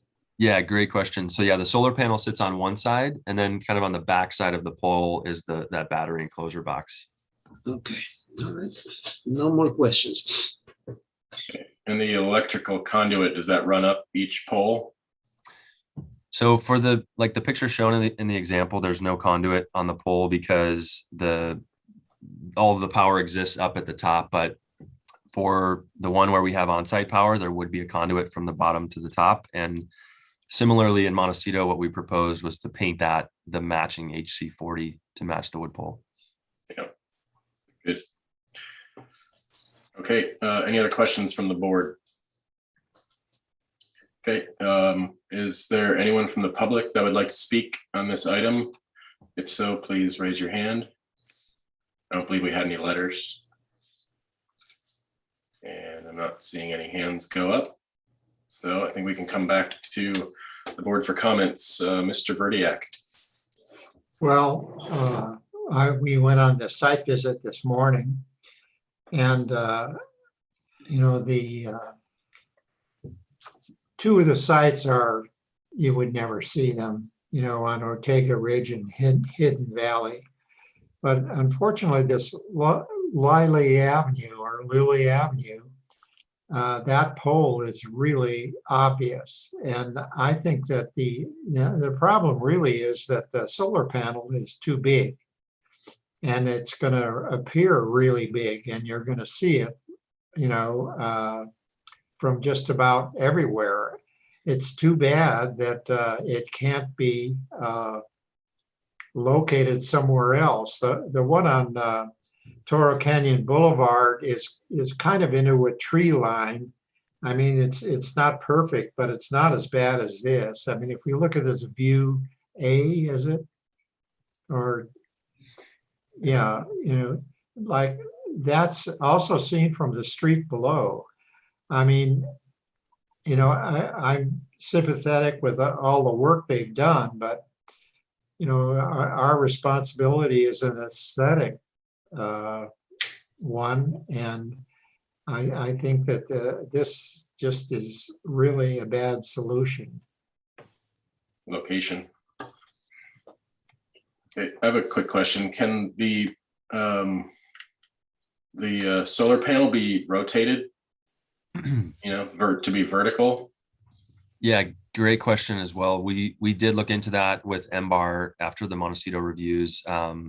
Unfortunately, the manufacturer, the way their mount works, they only sell this mount in a horizontal fashion because they're used to sites where more power is required. So they're kind of stacking, and they can't stack in the vertical fashion. We did consider it in Montecito and ended up not being able to do that. Okay. And Okay. are these the same panels that were approved in Montecito as well? Yeah. Yeah. With respect to the panels, is it okay if I respond to that question or comment? Sure, go ahead briefly. Yeah. Yeah, just real quick. So member Verdiak brought that up on the site visit, and I did contact our vendor. So the size of the solar panel is dictated by the power needs of our collector device. And he said, you know, even though the panel looks big, it is the minimum size for our device. And it's sized for the winter months when the sun is, you know, at its lowest point in the sky. And there is a 25% safety factor, but that's because the sun calculations are based on an average sun, and so that they give a little bit of leeway in there in case the sun performs less than expected. So there is no way for us to make it smaller. The only other option is to try and find power from Edison somewhere, but we don't have any meters in the area. And then the worst option is, you know, that we just don't have a collector in Summerlin or in this area. Were there other locations? I presume there were studied, because this one is just so out in the middle of it all. Is Yeah, there we something looked at county light poles. We looked at Caltrans light poles. We looked at the fire department. We looked at many private businesses there, but most of them either had really expensive requirements for us to do it, or like the fire department, we're just not interested in us being near them at all. All right. Member Grubb, do you want to continue on to your comments? I had the same concerns about the solar panel size, but I think my comments were addressed, so. Okay, Member Peugeot. Yeah, I had the same question. Thanks. Nothing else to add. Okay, so I guess we're kind of running into the same issue that we usually do with the cell sites, in that we don't have much that we can do about it. So I guess the comment would be that the board is concerned about the location of the Summerlin site, but that the board doesn't know what to do about it. So that doesn't really get us anywhere, but does anyone Can I have any- ask a question or throw something out? Sure. Is there the ability to adjust where that panel is located on the pole? Unfortunately, the Frontier design requirements are that we do the top install only. They won't let us kind of straddle their equipment on the pole. They basically say you get this segment of it and it has to be above their equipment, unfortunately. The thing with this one too is that, you know, of course, behind this pole are a lot of homes where their view is going to be affected by mostly the solar panel. But Summerlin obviously has the views with the hillside running up, so I don't know where to go. So this is a co-location though, so you could theoretically install a new pole, correct? Somewhere else. It's only a co-location because we're jumping on a Frontier pole. Right. If we did put another pole somewhere else, I think that'd be even more challenging to get approved. Approved by us or by? Yeah, I think, well, yeah, that's up to you. We've in general been trying to avoid new poles because of just the visual aesthetic of a new pole where there was never one. Right. I'm just, can you zoom in on that view B, Kaylee? I'm just thinking, like, you see that tree, large tree behind that other pole. I guess, you know, it would be more hidden from people's views, but then you'd have 3 poles instead of 2. So I kind of understand the dilemma. It's just this one is just so out in the middle of things. So how does the board feel about this? Is it just sort of is what it is, or do we want to have them study maybe a new pole in a location that's street over, or you know? How about the pole behind, the taller pole? Yeah, that one. And the collector can be at the same size, like 35 feet or whatever it is, 32. Doesn't have to go to the way to the top. It's probably an Edison pole though, and they won't let you put it on there, right? That's correct, yeah. How about that queen palm over there? Ay, ay, ay. Okay, well, Well, I would, suggest that, that we give a conceptual approval to 3 of these locations, but not to the Lily Avenue thing. That should be restudied, or, some other solution found. I don't know if we can do that though, because I would assume that all 4 of these are one application, right? Are we able to? No. I mean, conceptually you can, but you're either approving the project or denying it. It's a single BAR application. Well, I think in this case, it's worth, not denying, but pushing for further conceptual to explore another option location, even if it requires another pole, if we can find the right place and, doesn't impact the community as much. Yeah, I think that's at least it's worth giving it a try. I think if there is a tree in the back, it helps, right? Not in the front, because you don't want to screen the sun, but it kind of helps if there's some vegetation around. Yeah. So okay, sounds good. Do you need clarification on what that comment is, Alex, or do you think you got it? I have here, board is concerned with visual impact of solar panel for Summerlin location on Lily Avenue. Explore other locations, even if a new pole would be required. Other three locations are acceptable. Yeah, and then I add to that, that the board would like to have the cabinet and conduit painted the HC40 brown color to match the pole. Cabinet and conduit to be painted the what?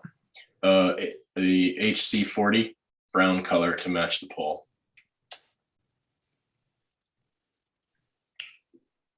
That's the case for all four of them. Yeah, well, the first one doesn't have a pole, right? So I guess it would be the 3. Is that right? It's the last one, I think.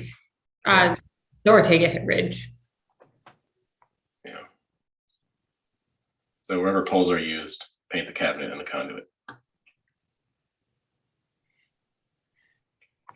So just to respond to the Summerlin comment real quick, we're happy to look at other options. We will scour the rest of Summerlin for potential pole locations or other frontier poles that we might be able to use. Worst case, if we have to stick with this one, there's really no other option. We'll provide more visual simulations to show what the impact would be to residents behind or That'd be above. helpful. Good, thanks. Yep. So you wanted to come back for further conceptual / preliminary or what? Yes. Can we do further conceptual / preliminary and final? Sure, up to you. Yeah, I don't see why not. Yeah. Full board. Very, very nice presentation, by the way. Yes. Thank you all very much. I appreciate your time. All right, thank you. All right, I am moving on to item number 2, Hochhalter addition and remodel. Request of Bailey Hochhalter for conceptual review of an addition of approximately 426 square feet to an existing deck, 120 square feet to a first floor entryway, and 42 square feet to an existing garage associated with an existing single-family dwelling. With the addition, the total square footage of the single-family dwelling will be 1,389 square feet. The project also includes the retrofit of an existing foundation using concrete piles, and interior remodel, including relocation of bathroom and bedroom, and replacement of mechanical, electrical, plumbing systems, as well as doors, windows, and siding, where stucco will be replaced with wood. No grading, vegetation, or tree removal is proposed. This is a 0.16 acre parcel located at 2519 Emerson Street in Summerlin. And do we have the applicant here? If so, please state your name for the record. Yes, Bailey Hochhalter here. Can everyone hear me? Yes. Hi. Thank you for allowing me to present. Should I get started now? Sure. Yeah. Hey, Kaylee will.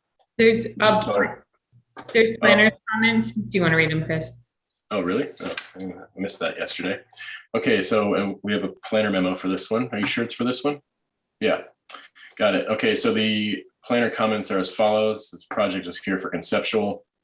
The existing single-family dwelling and garage are legal non-conforming structures. The applicant has elected to remove both the 120 square foot addition to the first floor entryway and 42 square foot addition to the garage from the proposed project to streamline approval. A revised set will be provided to the board for preliminary approval. All right. That's correct. So we found out since the submittal of these plans that there would be a variance required because the setback requirements in the area don't quite pertain to our lot because it's oriented in the perpendicular direction of the rest. So technically our entire house is within the setback. So for now, we'll be going ahead with the renovations with the existing footprint in hopes that we can start the construction process sooner, and then we would be submitting down the road for the additions. But general concept, what's that? Kaylee, can you zoom in on those to make this a little larger? The sheets. Thank you. Sorry for the interruption. No problem. There you go. So what's the modification? Do you need a modification or what?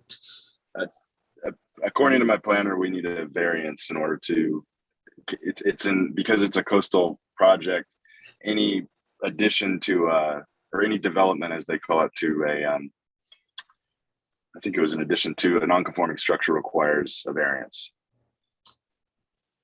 Looks like it would be a setback variance because setback modification, which is a lower threshold, is probably wouldn't get them what they need. Correct. And the garage is new or existing? This is everything shown here is existing. This is the existing site plan. But it's existing with a permit or like legal existing? Yeah, it's legal. The entire structure, as far as to my knowledge, is legal non-conforming. So And you're remodeling it, right? correct. Yes. Okay, thanks. Mhm. Go ahead. So if you scroll down to the next sheet, the footprint of the house, this is the demo plan, which is very conceptual, but we'd be removing all of the exterior windows, all of the exterior doors. We'd be stripping the entire interior and exterior because we're going to have to do foundation retrofit and level the house, and all the finishes will be basically destroyed in the process. Scrolling down to the next sheet, please. This shows the 2 additions in the gray areas that we were originally proposing, which we will not be proposing now, but the rest of the structure will be consistent with this plan. The one addition, quote unquote addition, will be the extension of the existing deck. But I understand there's a stipulation for the height from existing grade that exempts it from that same requirement that the additions would be held to in terms of a variance. That's my understanding, at least at this point. If you continue down to the elevations, these are the existing elevations. The most notable change, other than the windows and doors, will be if you look at the north elevation on the top right. If you look to the left side, the existing garage actually had originally been a flat roof, but it's sagged on the left side because the house is settled. The garage itself is settled about 14 inches in one corner. So that's actually all. After construction, I guess. So I would say. There is an existing arbor structure in the back, which is on the photos at the very end, which we can go to after this. We'd be leaving that alone at this point, and potentially, probably just putting some paint on it and making it cleaner and reinforcing the posts because they're starting to tip. And then if you could please go to the next page. So here you'll see that north elevation with the proposed gable. All the other roof lines would stay the same. This plan does show the addition at the entryway. So on that same north elevation, the door will be consistent with this, but the roof section is actually shown as being extended because we were planning on pulling that out, but that won't be pulled out at this point. And then on the south elevation, you can see the deck, the railing there, extension of the deck. And then the second to last slide shows just the existing house, and particularly the top center photo looking southwest at the subject property from Emerson. It shows there's a lot of vegetation between Emerson Street and the house, so you actually really don't get a view of the entire house. And at this time, we weren't proposing to remove any of those hedging, although pending your comments, we may include that if that's some sort of a stipulation to this approval. But the gable on the roof of the garage would be the biggest impact from the street. Aside from the finish changes, which on the next sheet, we just showed some of our generally proposed finishes. So it would be more of like a contemporary beach house type feel. So we wanted to darken it up and help blend it a little bit better. We didn't like the beige of the house, and so we were proposing some sort of a shoshugibon, like a charred cedar vertical siding, maintaining the existing roof, which is the copperstone gray, and then installing Arcadia steel look, low profile windows in place of the existing painted wood and vinyl combination. And then the garage doors, we would want to blend as well. So we were proposing a simple steel powder coated black, color to be determined based on exact exterior siding. But one of the questions I had in this hearing was just what the reaction was to the dark look. And then the Akoya decking that would be the back deck. So the deck and the railing, and that material tends to go into like a gray silver over time in the sun. I believe that's the last sheet. So again, pretty conceptual level, but I'm hoping that that's what was expected at this point. Okay. Very good. Thank you. Back to the board for questions. Anyone? I have a couple of questions. Maybe one big question.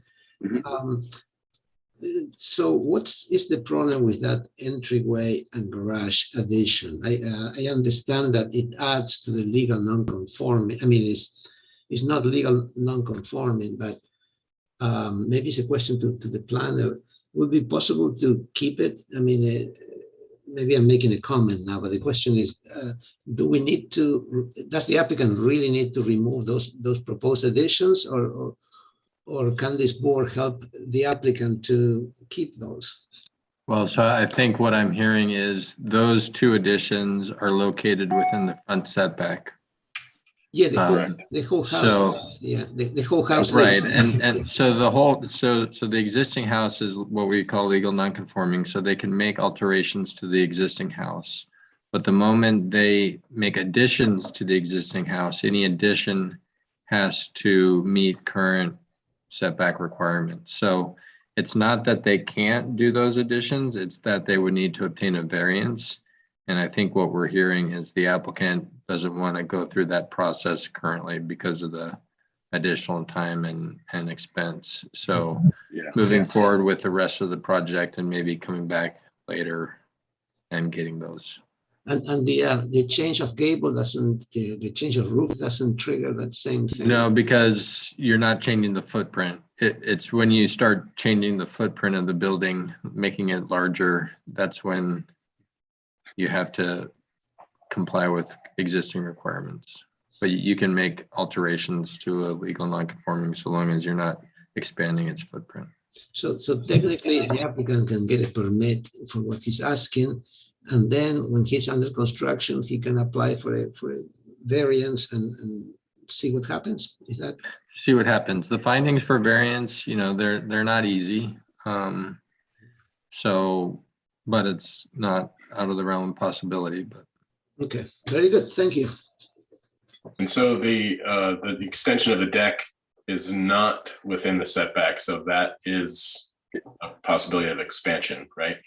Well, so my understanding is that it isn't. So the way that the setbacks are set up is that most of the lots go street to street from Emerson to the north to Golden Gate at the south. And because ours actually runs parallel with Emerson as opposed to perpendicular to it, the setbacks are the same, which are I think 25 and 35 feet respectively, but our entire lot is only 60 feet and a quarter inch deep. So we have about a quarter inch of buildable space on our property. So I would love to propose that as an option, but I don't think anyone would accept it. I think the deck is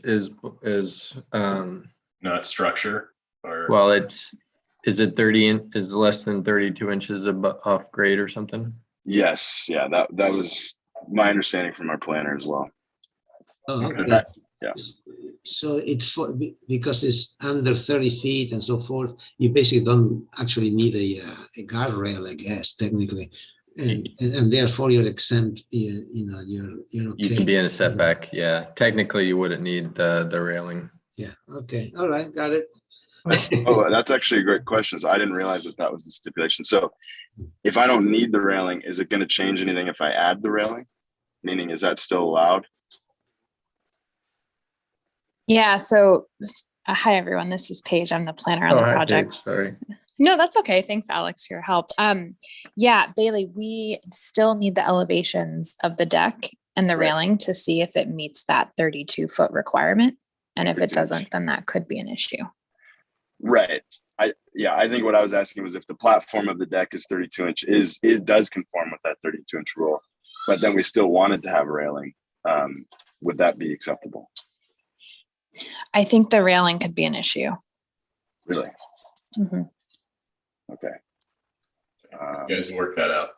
Yeah, we'll work that out. Okay. I have Any one other question. questions? Yeah, John. Yeah, are you reframing the garage? Is that it? You're gonna demolish the garage and rebuild? We will likely have to do that just from a construction standpoint, but well, I mean, I guess I would say if it makes sense economically, then no, we would leave it. Uh-huh. Yeah, it only settled 14 inches, John. Yeah, No big deal. exactly. Well, if you jack it up, it won't come back. You're probably going to have to reframe it. Right. I've had experience with that and, jacking and leveling houses, but it takes some years to come back to a flat plane, Right. Right, other Well, questions? anyway, good luck with that. Thank you. Hey, no other questions? All right. To public comment, is there anyone from the public that would like to speak on this item? If so, please raise your hand. We have one hand going up here. Corrine Humphreys. Can you hear me? Hi, yes, I can. Can you hear me? Yes, so you'll have 2 minutes whenever you're ready. Hi, I do live next door, and my concern was whenever I received the letters in the mail regarding his rebuild, remodel, it was very limited. So I did want to know what exactly, was going to be rebuilt next door to me. And then the other concerns were because of the ground over there, it's always moving because it's made up, it's shale rock, and the movement of it. My concern is because I heard from somebody else who lives in Summerlin, when putting in those caissons and the movement of the ground, if that would possibly pose damage to my house, because my house is not on caissons because it's from 1946, so it's on pure post. So any of that kind of movement, moving the ground that much in regards to damage that could occur to my house, where am I standing at that? Right, so that is not really under the purview of this board. We're an aesthetic board, but I would encourage you to explore that further with this applicant and the owner, and maybe even the planner to discuss that further outside of this meeting. But valid concern. Okay, thank you. So as I'm hearing right now regarding what was first, he applied, his rebuild of the house. Now what I'm hearing is that he's basically keeping it the same footprint, but just making it better. Yes. Right? Great. Mm-hmm. Okay. Anything else? So, nope. I need to speak with his planner in regards to my concern about the caissons going in and the movement of the ground that could potentially. My house is very, very close to his. Yeah. We're all very close together, so it is. I am worried about it, just because I heard from somebody else when somebody rebuilt their house next door to hers that they ruined their foundation, it cracked all their walls. So I am concerned. Yeah, Alex Tuttle, what's the proper? Excuse me? I was asking our planner here, what is the proper avenue for this concerned neighbor to address that? Mr. Tuttle. Sorry, I was muted. Yeah, they can coordinate with Paige, the planner. It's probably a question for our building staff, building and safety staff, since it's really has to do with the construction methods and what impact it might have on adjacent properties. But we can coordinate with them and see what they think. Okay, So my contact information is on the notice that the individual received. So please feel free to reach out to me by phone. My last 4 digits, 2081, or email, and we can chat about it. You know, Thank you. okay. interrupt here, Bailey. Have you ever heard of a company called Ramjack, California? Yes, Good. we had them quote helical piers on this project before we purchased the house. Okay, is there anyone else from the public that would like to speak on this item? Okay, seeing no hands go up, we can bring it back to the board then for comments. Mr. Verdiak. No, it looks good to me. It's going to be a nice remodel, and you know, it seems to me that it looks like it's going to be a nice project. Okay, what are your thoughts on the color? The dark. Well, you know, as far as neighborhood compatibility, I'm a little worried about that dark color. Maybe it should be lighter. It depends on, you know, the houses in the neighborhood also, but I sort of think it might be too dark. Okay, Member Grubb. I'd agree. I'm a little nervous about how dark that color will be related to the neighborhood. I should have asked this as a question, but are you proposing any landscape improvements? Yes. I guess I hadn't quite developed yet because I wanted to see where this conceptual review went, but if that's, I'm happy to provide that at the next hearing. Yeah, nothing substantially would change other than some species, but meaning we wouldn't be opening it up to the street. We'd be leaving the screening. Okay, so that'll be my comment. Just provide landscape plans for any landscape improvements. Okay. Including wheelo irrigation and wheelo calculations. Okay, Vice Chair Peugeot. Well, I support this project. I think it's well done, and I wish the county could figure out a way to also allow the minor inclusions of the front and the connection to the garage, as shown in the plans now, that apparently is so difficult to do. But the applicant has a very strong case for that, considering the shape of the lot and the setbacks. It's really a Kafka type situation where you know the whole lot is unbuildable. So anyway, I support the project, and I think it's ready to go. Okay, thoughts on the color? Well, maybe going to come back and see what, I'm not sure exactly where the red goes and where which in the display shows almost like black, but it's called red cedar, and I'm not sure where it goes and where the white, the lighter recent timber goes. Maybe it can be clarified. Yeah. But I'm not really that concerned about that. Anyway, I think it's an acceptable project. Okay. I pretty much agree with everything that's been said. I would just like maybe more clarification on where you're proposing that dark color. If it's the entire house, then I think it would be a bit much, especially if the garage door is also, but otherwise I think you're on the right track. And I'm with Alex. It'd be nice if, since the impact would be so minimal, if there was a way for the county to allow those additions to, you know, give these folks a better home. I don't think it would have any negative impact on the neighborhood. There is a way. It's called a variance. Sorry, I meant an easier way and less expensive, but yeah, I hear you. So I think then sounds like the board is generally in favor, and I think that you could return for further conceptual / preliminary when the time comes, when you're ready to come back to us. Alex, do you need clarification on any of the comments?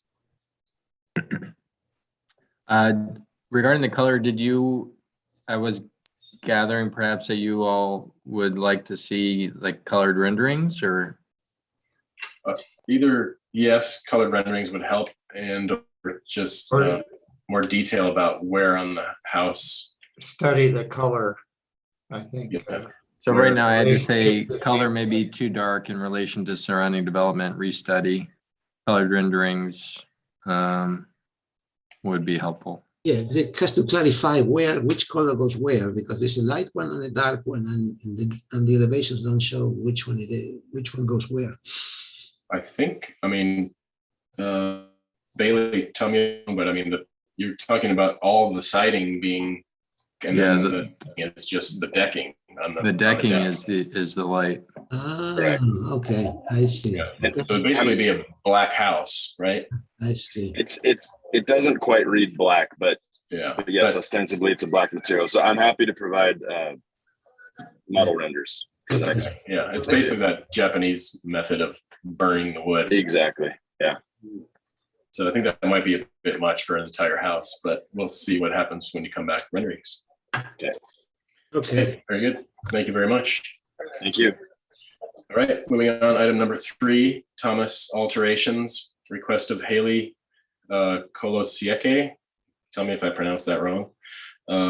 Agent for Sue and Raymond Thomas for conceptual review and preliminary and final of an exterior remodel to the entry of the residence, including the replacement of 2 light fixtures, add 3 decorative chimney caps to conceal existing flues, and add 1 screen wall to conceal existing roof equipment. No changes to the square footage. 6.83 acre parcel located at 7 Hunt Drive in Summerlin area. We do have a planner memo for this also, which I think I have up here. Okay, so that reads as follows. This is here for conceptual, preliminary, and final. The existing property is a zoned rural residential and is located in Summerlin. The proposed project consists of exterior changes only to the property. They are proposing changes to the front entry area, a new roof mechanical screen, and the addition of 2 chimney caps. There is no change to net floor area. So do we have an applicant here present? If so, please state your name or names for the record. Yes, good afternoon, everyone. My name is Haley Kolosieke with Suzanne Ellich Planning and Permitting Services, the land use consultant and agent for this project. We've worked really closely with our planner, Kathleen Volpik, to check all the boxes to be here before you today requesting conceptual, preliminary, and final approval. There is a vicinity map on this first page, but I'm wondering if Leah, if you could pull up the aerial. Just wanted to highlight that this property, 7 Hunt Drive, is really private and well screened.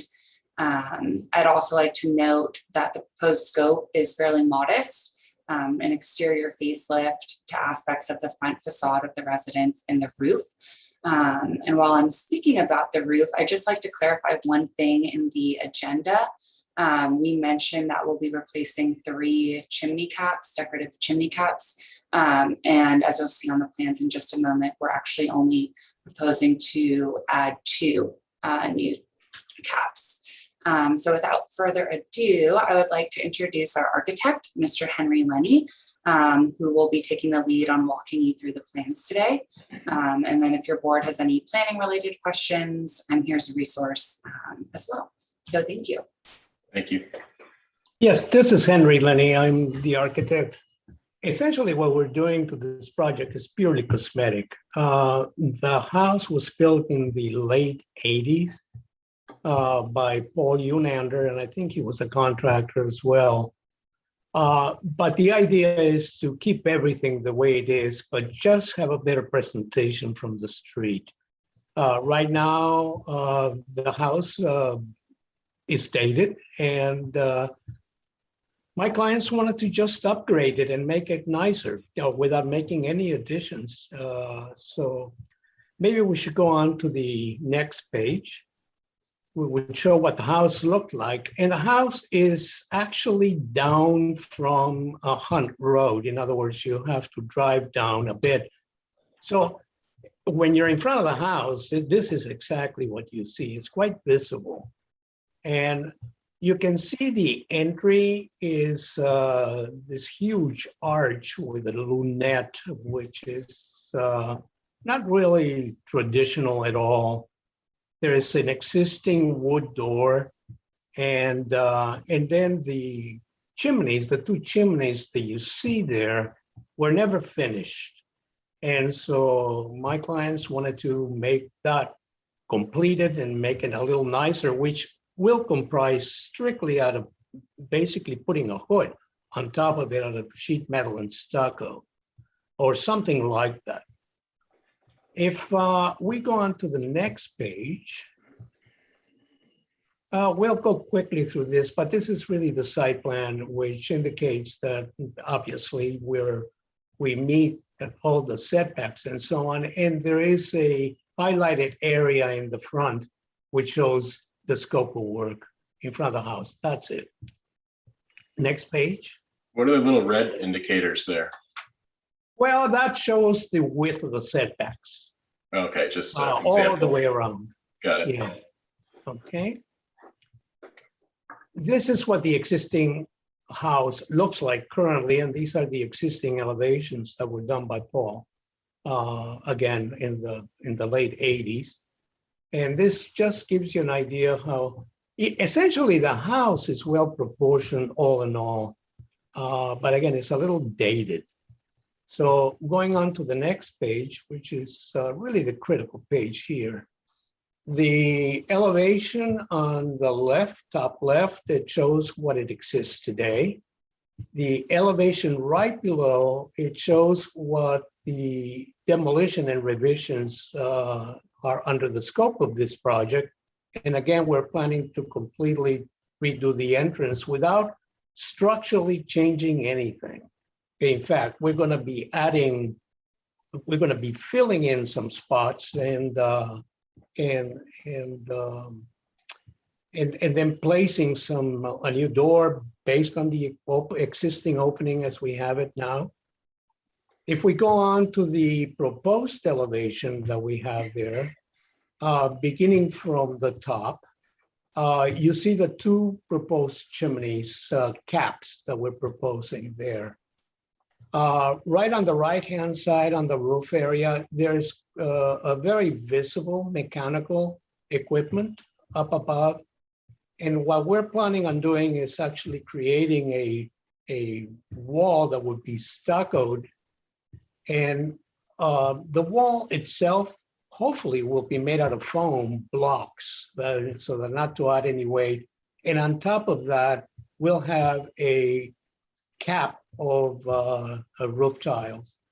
And hopefully we can find some of those all thick, perfectly round roof tiles that were used in the 1920s. Well, going down a little bit from that, there is, no, sorry, if you can stay to the same elevation.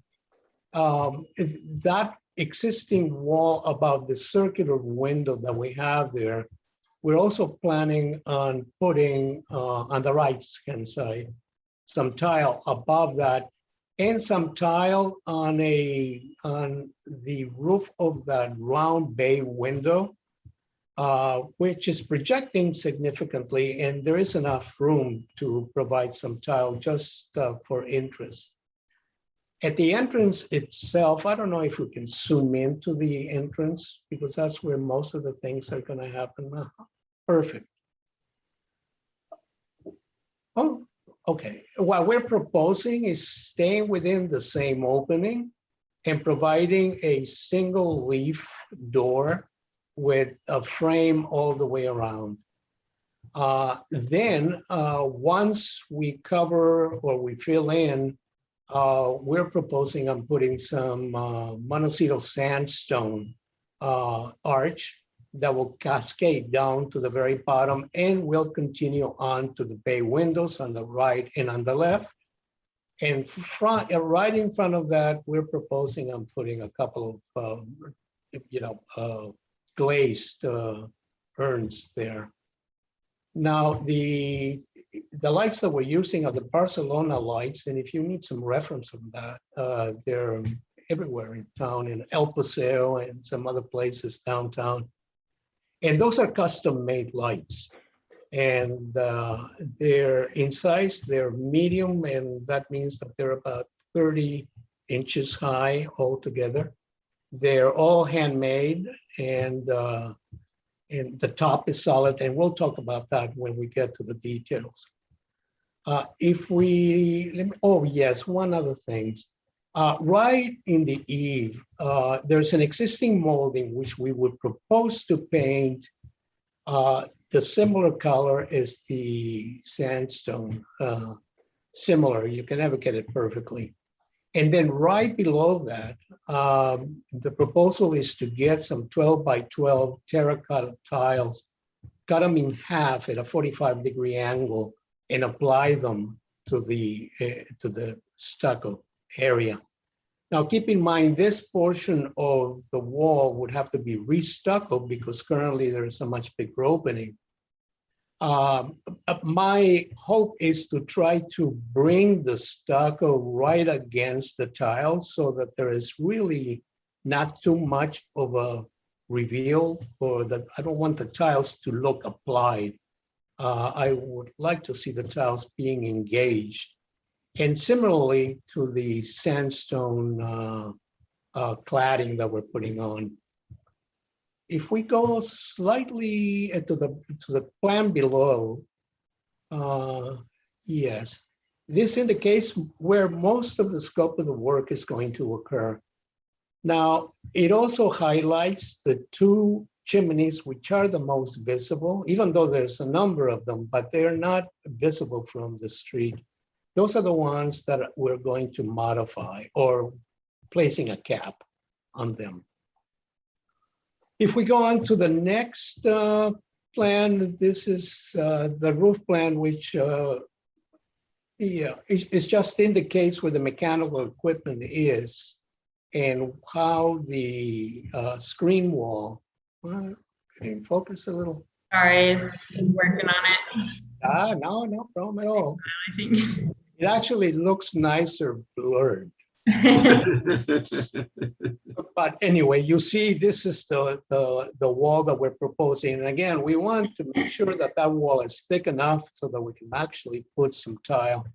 In perspective, you're not going to see it, but you will see it. You're not going to see it prominently, but you will see it. So that will tie the whole thing together. Next sheet. All right. Let me see. There we are. What I have shown here is the chimney caps, and that's exactly how we want them to look like. On the left-hand side is a detail of what the chimneys were supposed to look like, but they weren't finished. They were supposed to put one of those terracotta pots, inverted terracotta pots, which they were very common some time ago. The section at the entry below, it does explains the area that we're going to be filling in with the, sandstone cladding. And then you see the wrought iron door, the two single lines. And right next to that, there's a shop drawing of what the door will look like. So you have the elevation and you have the plan with all the pertinent dimensions. Now, that's again a typical pot that they sell at the eye of the day or eye of the death. I don't know what it's called in Carpinteria. Something similar to that. And then on the right-hand side, you see the Barcelona lamp, and there's a couple of important things to note. We do have a solid hood. On the top portion of the solid hood, there's going to be an LED light. The intent of these lights is not to light up the adjacent space, it's simply to provide a glow, period. So we don't want the light source to be visible. So the socket would be on the top of the hood. The actual light fixture, the actual lamp itself is 7 watts, And it's it is, so what is it called? LED light. And they have some LED lights that are actually only 2.5 inches tall. So we can be assured that the lamp is going to be concealed. The glass itself is going to be a heavily textured, what is called cathedral glass. And there's literally, as you probably all know, dozens, if not hundreds of different variations of the cathedral glass. But the idea is that they would be fairly solid, not solid, fairly textured so that it is translucent, but not transparent. And then the specifications are actually indicated right where that red box is there. So, you know, a lot of these decisions are going to have to be made in the field. Just I want to make sure, for instance, that the sandstone, when you turn the corner, that you don't have a gap, that we do an L-shaped cut, since it's the real stone, it's not the culture stone at all. So those things are probably going to have to be worked out in the field when we get there. But what we are requesting today is a preliminary final approval. We are anxious to get going with the project. And again, it's all purely cosmetic. And it's the intent is to try to just enhance the look of the house from the street. And that's the end of my presentation. Okay, thank you, Mr. Lenny. Back to the board then for questions. Anyone? I have a quick question. What is the material on the entry steps? Well, that is existing and that is tiled, and that will probably remain. Some of it will be damaged and it would be replaced, but they're 12 by 12 terracotta tiles. Okay. All right. Anyone questions? No, pretty straightforward. All right. Is there anyone from the public that would like to speak on this item? If so, please raise your virtual hand. Okay. Seeing no hands going up. Back to the board for comments. Anyone? Alex? Yes, it's a very well thought out and executed project, and it's ready for final approval. And conceptual and preliminary. Oh yeah, everything else, yes. Okay, anyone else have comments? Well, I think I agree with Alex, and the only thing I'd like to say is I wonder if the Barcelona lamps are a little bit too big. Henry, maybe you should. Well, John, you know, they're custom made. And they're not a standard size. Every one of those are custom made. And if you like the proportions that you see on the elevations, that's the size that they will be. And the fabricator, which is JG Forge, can actually adapt them to be narrower, wider, and so on. But prior to getting a final fabrication approval, I usually do coordinate with Frankie, the fabricator, to make sure that that whatever is shown on the elevations is exactly the proportions that we're going to need. So they may not be 30 inches, they may be 24 inches. And I didn't scale the actual elevation, but it would be whatever is shown on the elevation itself, because that seems to work rather well. Right. Leave it to you. Any other comments? Okay, seems like we're all in agreement. It looks like a well-executed project and very beautiful. So does someone want to make a motion? And make that motion for preliminary, conceptual, preliminary, and final approval as presented. I'll second it. Okay, all those in favor, say aye. Aye. Aye, opposed? Motion carries. You are ready to go. Thank you so much. Thank you. for your time today. Thank you all. All right, moving on. Let's see, number 4, right? Item 4, and Elderin additions. Request of Keith Rivera, agent for Corey Van Elderen, for preliminary approval of a new 2,652 square foot residential addition and 478 square foot attached garage.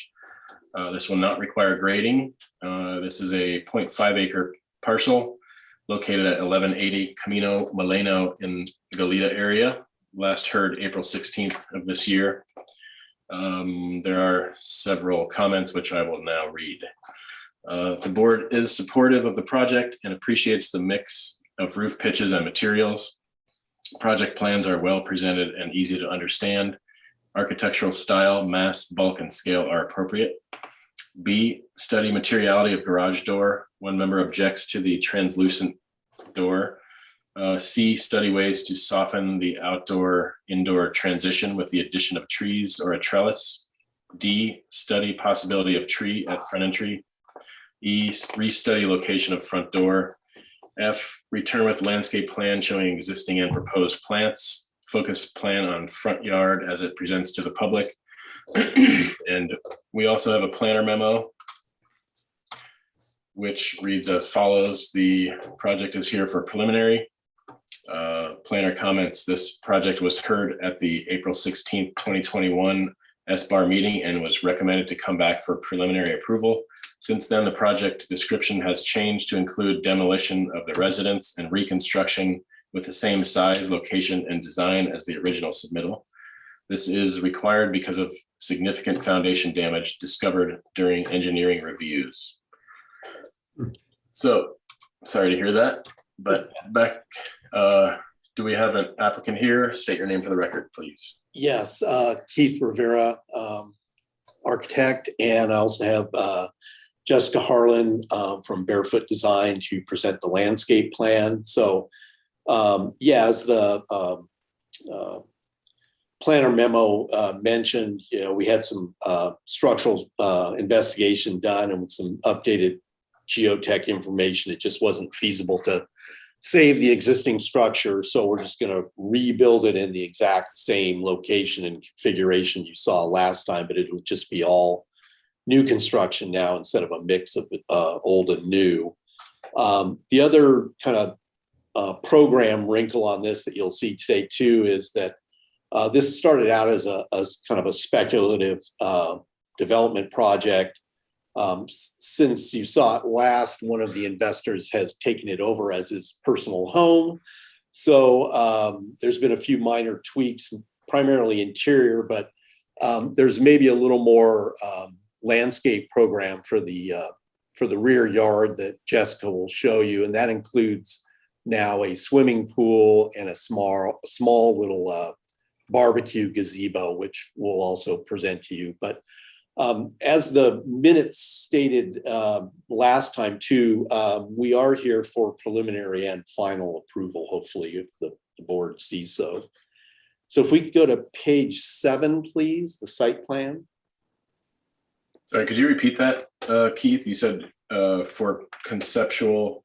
No, I believe that if you look at the minutes from our last hearing, said we could return for preliminary and final approval, right. And that's what we hope to do today. Yeah, so before we get into this, can we get a reading on that from Alex or Leah or the planner? Since it's not agendized for prelim final, are we able to do so because of the last meeting? No. No, Chris, if it's not on the agenda for prelim final, then they can't receive prelim final. We can get them on the next agenda though. You can give it, looks like preliminary, and you know, if you can have them come back final on consent if you want or something. Okay, fair enough. Okay. Okay, so here's the current site plan. And basically the only real significant changes here, as you can see, are the program for the rear yard, including that swimming pool to the lower right. And then kind of just opposite the house along the southern edge is the proposed barbecue gazebo. And Jessica will, yes, correct, right there. And Jessica will walk you through the landscape plan when I'm completed with the architecture. So if we go to page 9, the floor plan, please. There we go.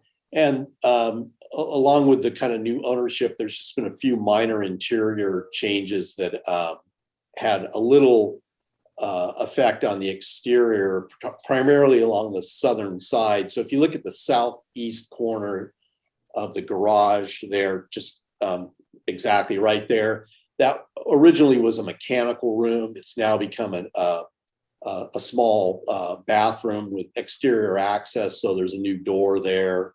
Along the south side of the garage, we've added a man door. And then we changed out a window in the southeast corner of the house. Correct, right there, just to a pair of French doors so that the dining area can open out to the barbecue and kitchen garden area on the south side.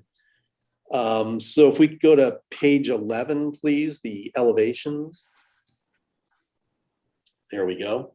So if we look at the west elevation at the top of the page there, in response to the previous comments, we changed out the design of the garage door.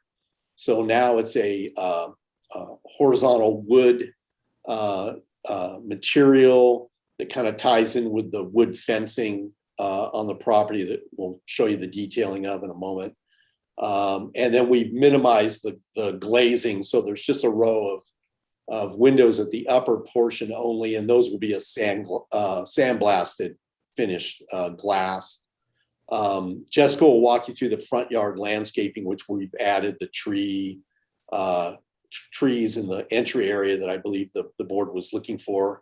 We did study the entry location, and we still feel that's the best location, as it is off kind of a small entry courtyard that's sort of this transition space from the public street to the home. And again, I think that's probably best shown in the landscape plan. And then if we look on the east elevation there towards the bottom, this was, you may recall, the elevation had the gable roof with the gable eave glazing and fenestration that the board was asking for some sort of transition kind of move from the indoor to the outdoor. And that sort of dovetailed with the owner's request for kind of additional sort of covered outdoor space. So what we did there is we extended the central gable roof out a bit to cover that patio. And that creates this covered outdoor room that kind of creates that transition I think the board was looking for previously. So we don't just have this kind of chopped off gable end, but this kind of exterior space that bleeds out to the rear yard. So that'll be kind of like a post and beam type of structure. And then if we could go to the next page, please, the elevations there. And at the top of the page there, the south elevation on the left, you can see the new man door out of the garage. And on the opposite corner of the building are those patio doors with a transom out of the dining area to that rear patio. So that's kind of the extent of the elevation changes.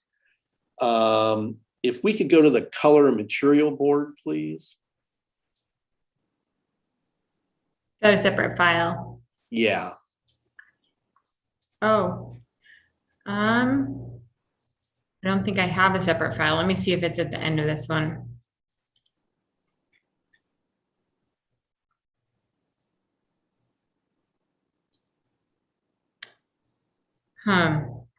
Leah, do you know?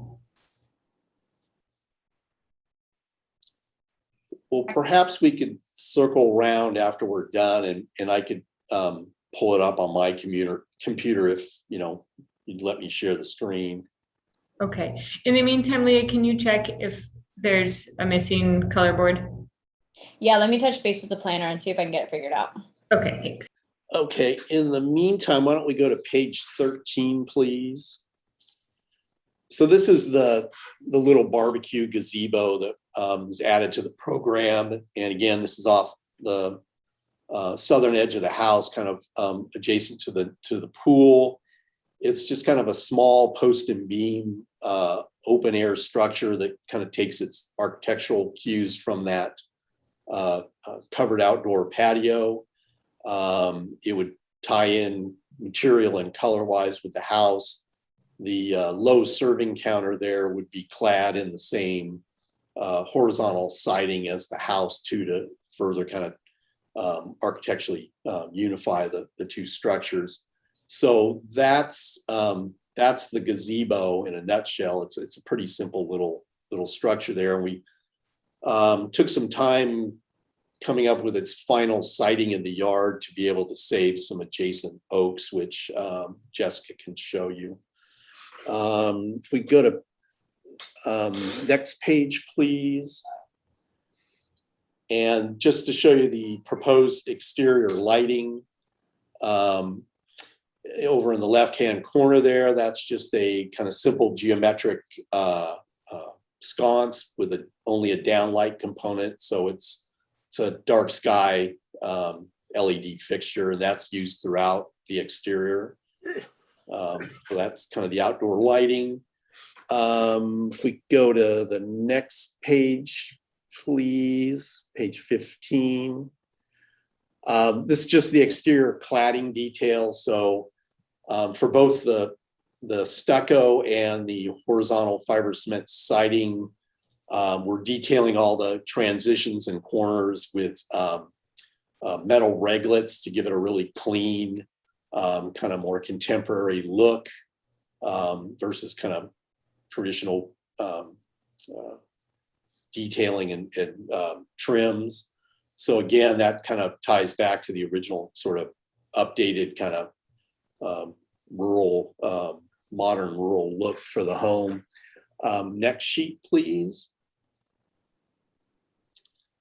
This is just the fenestration detailing, but at the stucco, since we have the thicker 2x6 walls, all the openings at the stucco will be recessed, and that'll kind of contrast the openings in that second column of details for the fiber cement siding that'll have more kind of a flush appearance, using the metal reglets to kind of create reveals all around those openings. And again, tying that into the whole kind of aesthetic of those reglet details. If we go next page, just some miscellaneous details, but just showing, you know, the rake fascia detailing with a little bit of trim there, number 7, and the kind of box style gutters, detail 6 there, and rectangular gutters, detail 10. Again, kind of tying into the more kind of modern aesthetic for the house. Keith, I think we can probably move forward on the, okay. You know, since we're coming back for final and we okay. review the details at the next meeting, maybe. Got it. Well, that's it for the house, really. So I'll turn it over to Jessica to walk you through the landscape design. Got it. Okay, so this first sheet, L1.0, is our lighting plan, which also, and hardscape plan. As you can see in the entry per the last meeting, kind of giving it some nice, a nice paving pattern, some separation from the street. What we're proposing doing is coming in with bluestone kind of pavers on pads that then step up the slope and go directly to that entry courtyard, with a line of olive trees kind of above a 12-inch stone boulder wall to just help hold the grade.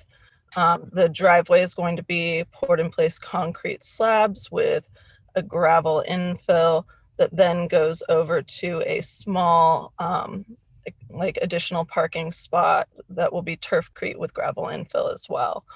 Wrapping around to the right side of the property, we come through the gate and come up into a small kitchen garden that is directly off the kitchen and accessible to the barbecue structure. The back patio is again all the bluestone pavers. We have worked to pull the paving away from the smaller existing oak tree that we would like to save, and then worked with the paving to create a small walkway around on the right side of the pool with a larger lounge area on the left to take advantage of the sun on the site. Coming around to the main patio under the roof structure, we have the main dining area that then connects directly to a master bedroom patio with a small tree and with a little subtle moonlighting out of it, or pendant lights. All LED. We're only using 2 light fixtures in the landscape, the LED pendant lights out of the trees with an LED path light that kind of navigates us through the site and kind of lights the perimeter of the garden. If you want to go down to the next page, it's the irrigation.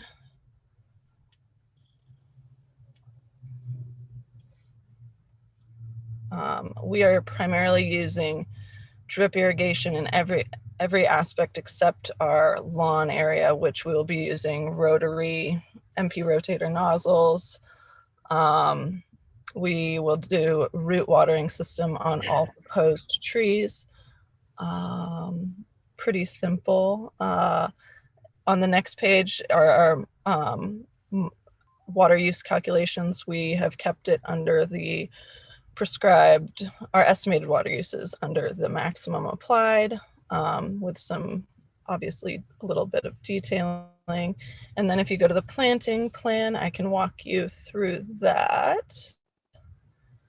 We're keeping it in the front, in particular, more of a loose, modern Mediterranean. So we're using olive trees above a low boulder wall in grade, then using little ollies paired with agave, lavender, and Rosa iceberg. So just kind of a mixed palette of textures with a little bit of flowering.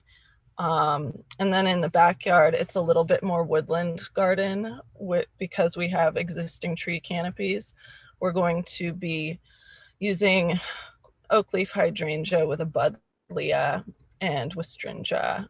So more woodland and tolerant of the oaks and evergreen elm that are existing on the site. The perimeter that we're not touching is currently just some existing orchard trees and screening, and we don't feel the need to really touch that at this time. And then in the kitchen garden, it's obviously some herbs, some thyme, sage, lavender, just perennial herbs that then within the garden beds they can do their more annual elements. That is about it. And then if you look at the elevation, that gives you a good feeling for the layering effect we're going for from the street. So we have the low boulders with a 42, I think it's 42-inch fence that kind of creates that entry courtyard. And then beyond that, there's the taller fences that are the security fences that connect into the house. Yeah, so the home is very much buffered from the street at this point through a variety of layering.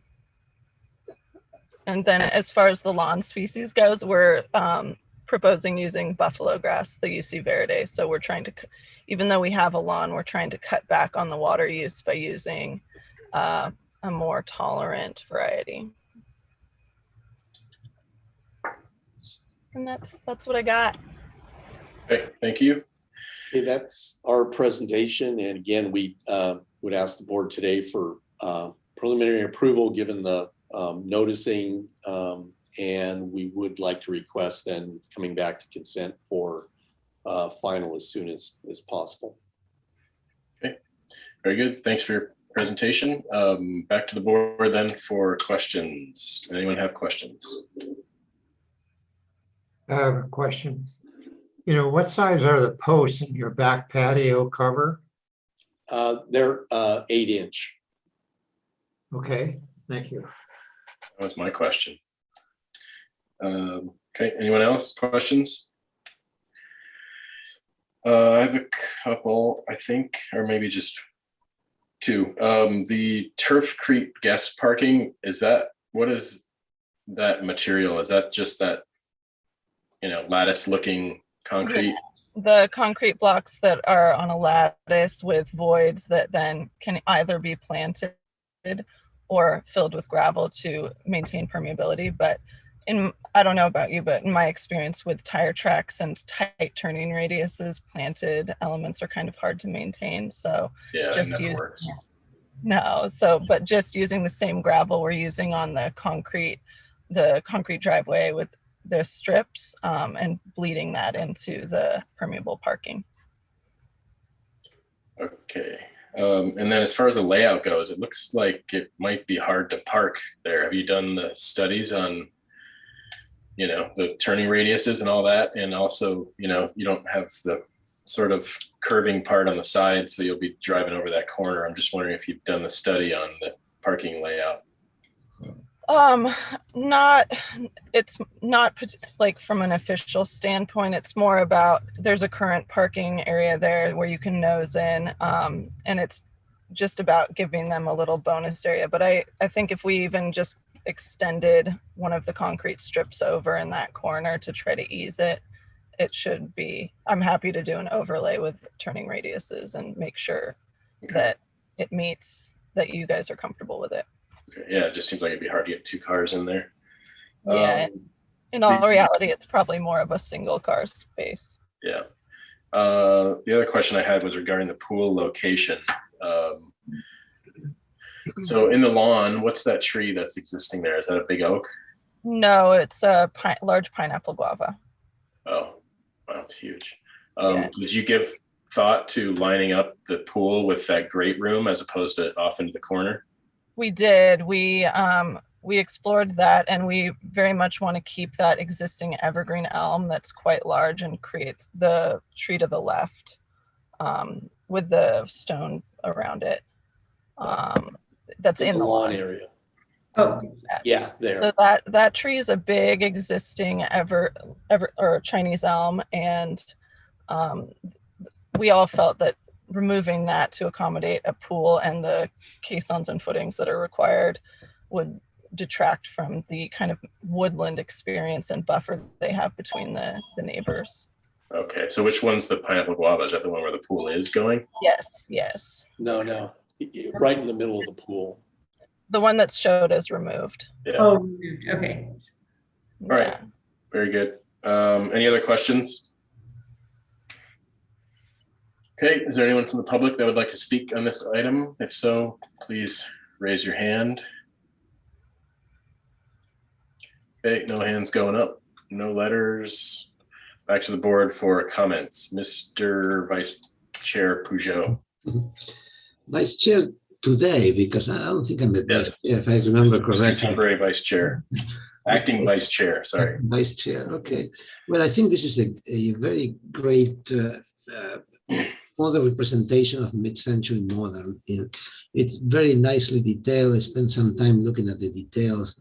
Very beautifully done. The reglets and the details are phenomenal, and I like everything. I think everything in this process is well done. I think it deserves everything they're looking for, preliminary and final on consent or whatever. I think I'm totally in support of this project. Okay, Member Grubb. I agree with Alex. I think it's a well-detailed project. Okay, Member Verdiak. I agree too. It's beautifully done. It's a really nice project. Okay, John, did you want to speak to those posts on the gazebo at all? Are you happy with 8x8? Yeah, I'm fine with that. That's okay. perfect. All right, I was just going to say maybe a little bit bigger, but it doesn't really matter. Whatever you guys feel is right. And I don't really have anything else to add either, other than study because those are 2 required parking spaces, I believe, for the guest parking. So just ensure that it works. Otherwise. Excuse me, Mr. Chair, I don't believe they are required. No? Okay, no. Good. Then I'm all set. So nice work. And I think someone want to make a motion? I make a motion for preliminary approval as submitted with final to return on consent. And the applicant can submit to the building department now and come back and get the consent approval and get going. Thank you. I'll second it. Okay, all those in favor, say aye. Aye. Aye. Aye. Opposed? Motion carries. Thank you very much. Nice Thank work. you. So I think we're gonna take a little 15-minute break here. We have 3 items left, so I don't think we're gonna go full lunch. It'd be nice to just power through this after the 15-minute break. So it's 12:50. Let's reconvene at 1:05. And we'll see you then. Thanks for watching.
Okay, I think we can now reconvene the SBAR meeting August 27th, 2021 with item number 5, the Moritz Garage Carport and Workshop.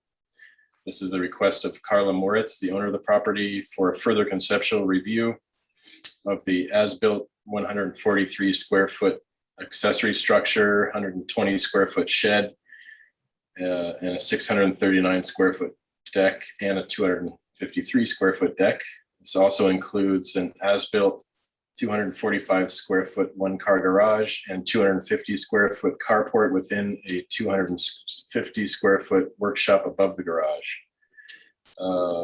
This is located at 1451 Orange Grove in the Mission Canyon community area.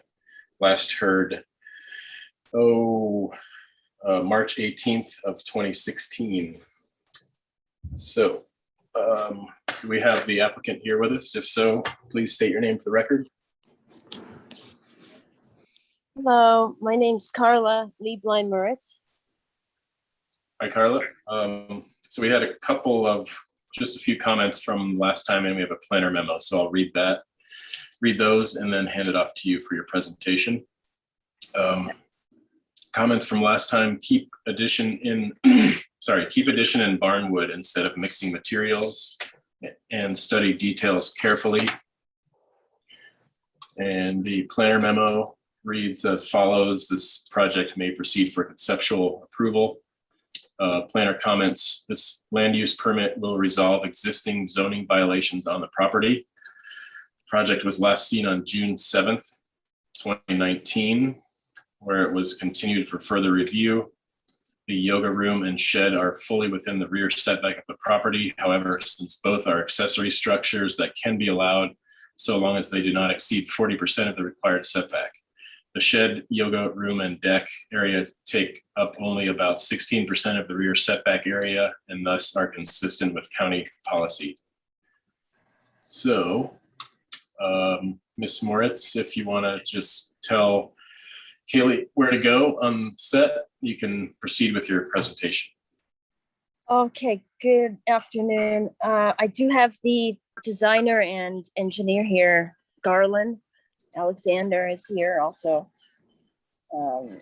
So this is a 2-bedroom permitted house. And so we already built the yoga studio, which is up upper left-hand corner, correct? Yeah. So that's already been constructed. It has the extra little room part there, which is, yeah, exactly. That's a little, just kind of a storage area. There's no water. There is electricity. So that's the part that will be needing to be permitted. And then we have, so you see then over to the right there, there's that little shed there. Yeah. Then we go down here to the carport and garage, which is proposed deck addition. So it was basically called a workshop. The upper part, there's an upper and lower. The lower part is the garage, and that has opening doors to it. Where, yeah, you can go from where the arrow is inside, drive your car there, and then a carport, which is exactly next to it. So there's a carport, garage, and then a carport, right side by side. So then you go upstairs and you can see the workshop. And what my husband did was added a deck, and then he put a roof over it. So that caused some problems. He pushed out the deck. So there was the workshop area, and then there was a little deck area. And then he pushed the area out a little bit.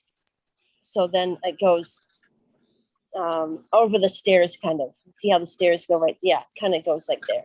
That's new right there. So the new area is that deck. The workshop, that was already there, right? The workshop, carport, and garage was already there in the yoga studio, but we haven't got those permitted yet. What's really, really new is the deck with the roof over it, and it's been pushed out.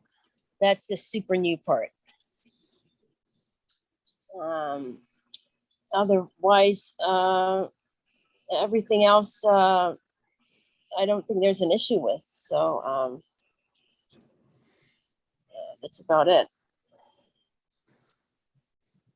And yeah, we haven't added anything else. That's the interior of the house that was built in the 40s. That's an adobe. And it has the modern workshop, which was built in 2014 by my husband. Let me see what that one is. Yeah, workshop deck. That's the upstairs. Yeah, now you can see the upstairs right there. That goes over the carport and garage.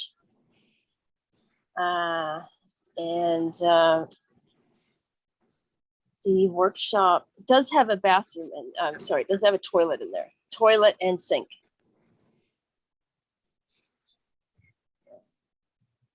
That is the entire house. Yeah.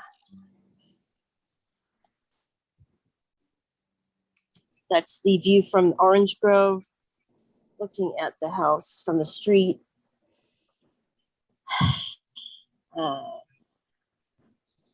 Yeah, that's the elevation. And Garland, do you have anything you want to add? Not right now. I just wait until the further comments come. Okay. And then if they have any questions, I'll answer them. Okay.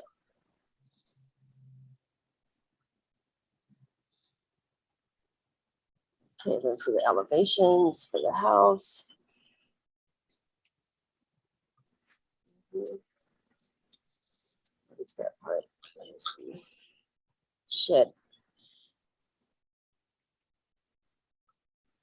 Okay, that one looks like the shed, the very tiny little shed way in the back. Just storage area. Oh, what is this one?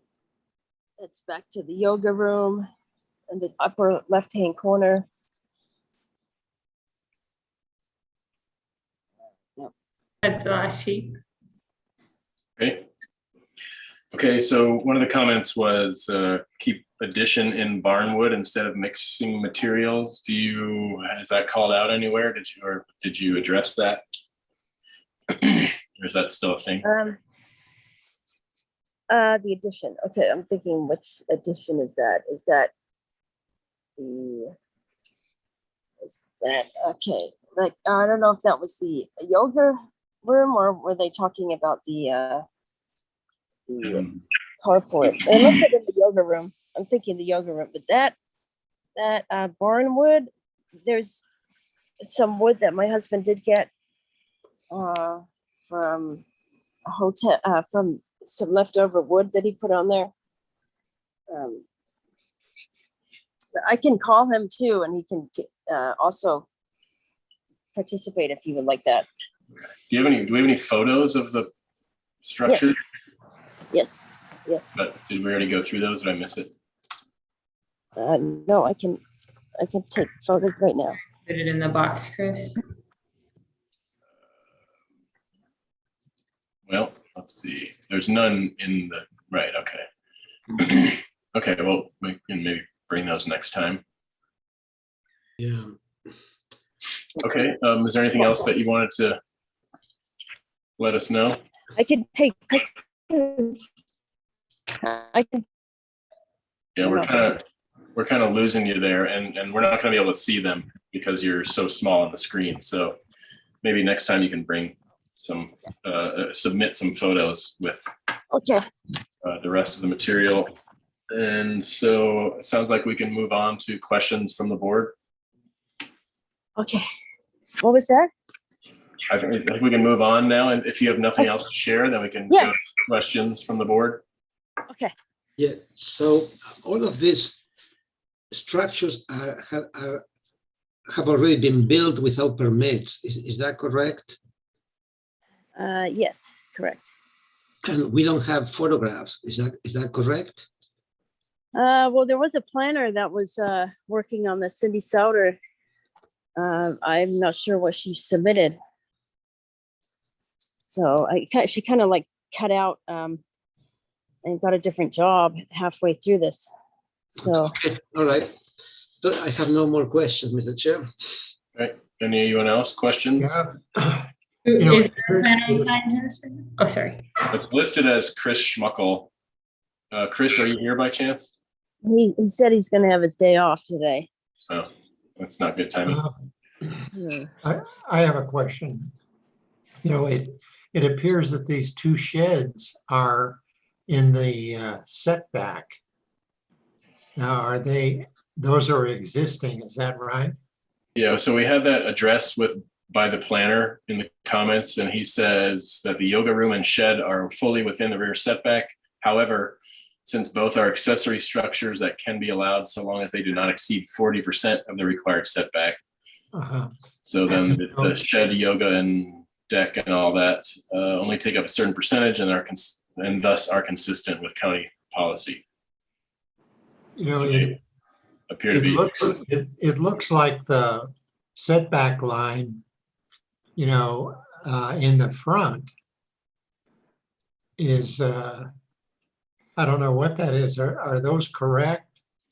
You know, I see the Can you size. zoom in a little bit? I can't tell. Yeah, there was one like pole that he built a little bit into the front setback, and we are going to fix that. Yeah. So the rear is shown correctly, 25 feet. The sides look like 10 feet, so that's correct. The front. What about this area? Oops, I'm moving around. Zoom out a little bit, maybe. The front should be 20 feet from the right of way and 50 feet from the center line. I'm not seeing. No, it shows 20 feet from the edge of pavement or something like that. It should be 20 feet from the property line, right? That it should be offset 20 feet. Okay. Well, let's see. So Orange Grove, that might be a private easement. I'm not positive, but we can have Chris verify the setbacks for the next time. Yeah, I think we need that all around because I'm looking at this going, isn't that in the rear setback also? Well, that part's like legal non-conforming. Okay. Because the existing house was 40. previously permitted or constructed. So it's the area closer to the front that was done without permits, and then the accessory structures. Okay. All right. Any other questions? Okay. Is there anyone from the public that would like to speak on this item? If so, please raise your hand. Okay. No hands go up. No letters. Back to the board for comments. Let me start, Mr. Chair. In a project, in this type of projects, the best thing to do is to have a complete photo documentation, but really well done, not just little, very good. Every single size of every single structure be well documented, and see if the board will approve what's already has been built. The drawings are okay for documentation for permitting, but it's very hard to see from these drawings what anything looks like in reality. So I think we should continue this application until the setbacks are verified and there's a complete photo documentation of what's proposed. Okay. Any other comments? Yeah, I agree with Alex. You can't tell what's new and what is proposed. And I think it should be photographs too, that so we can understand what the building is. And their drawings should show what is, existing and what's proposed and et cetera. It's just impossible to understand this. Okay. Can we go to the elevations too? I think what you need to do, Ms. Moritz, was work with your designer and your planner to really hone in on what we need to be seeing, and so that we can make a judgment call and call out what is existing and what is proposed and what we're to be reviewing. And I'm also, and for instance, on this page, it's really hard to tell what all these materials are, and it's very drawn very basically, so it's hard to, we need call outs on what the materials are, like what is this, what are these posts made of, so we need more information. And then on the next page, it says that there's a garage and a carport, but I don't see a garage door here. So I'm wondering which is which. So I think we need just accurate renderings of existing and proposed elements. And as previous members said, good photos of all elements that we're supposed to be reviewing. So I think we need to, move this to our next meeting, or whenever the next available is, or whenever you're ready to come back with all of the aforementioned information. Mr. Chair, considering that everything is existing, what the board means, like there are two things, existing with permits and existing without permits. Even though it's on the ground, the drawings need to be very clear as to what you want a permit for. What's existing, you do not need a permit for the permitted part. But the other stuff, which it's called as built, that needs to be shown differently, with a different color or shaded, or in a way that graphically you can see right away what is it that you want to permit for. So you can move forward in an expeditious way. Right, exactly. All right, let's see.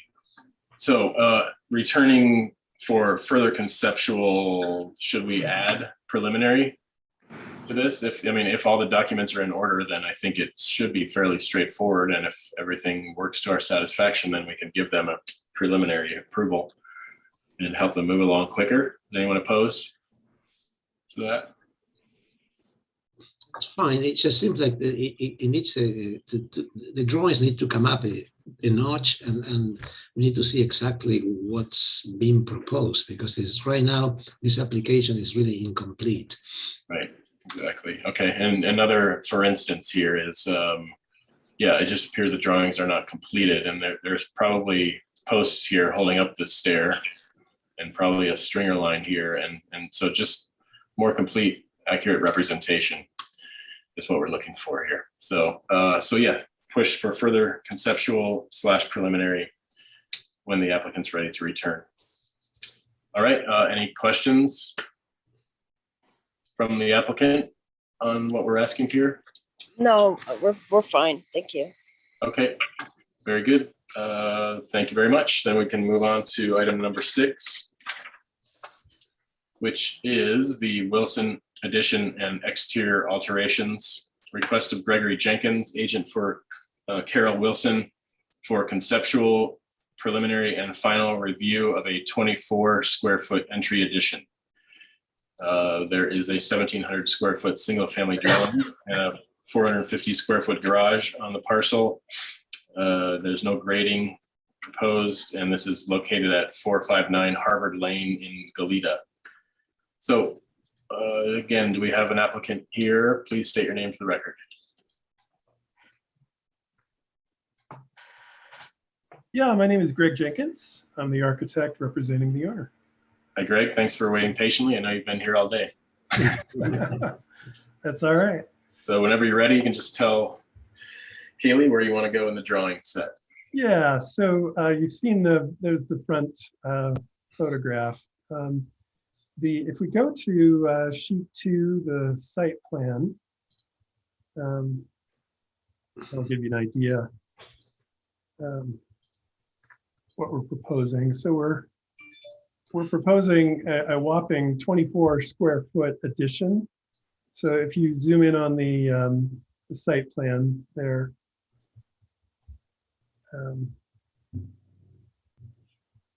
so that crosshatch just shows the addition. So pretty minor. Let's go to the proposed elevations, sheet 5.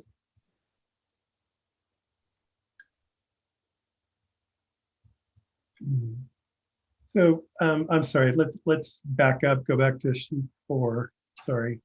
So you can see we're proposing to remove a balcony, and it's kind of a faux colonial style to the home right at the moment, and we're wanting to introduce a sense of entry.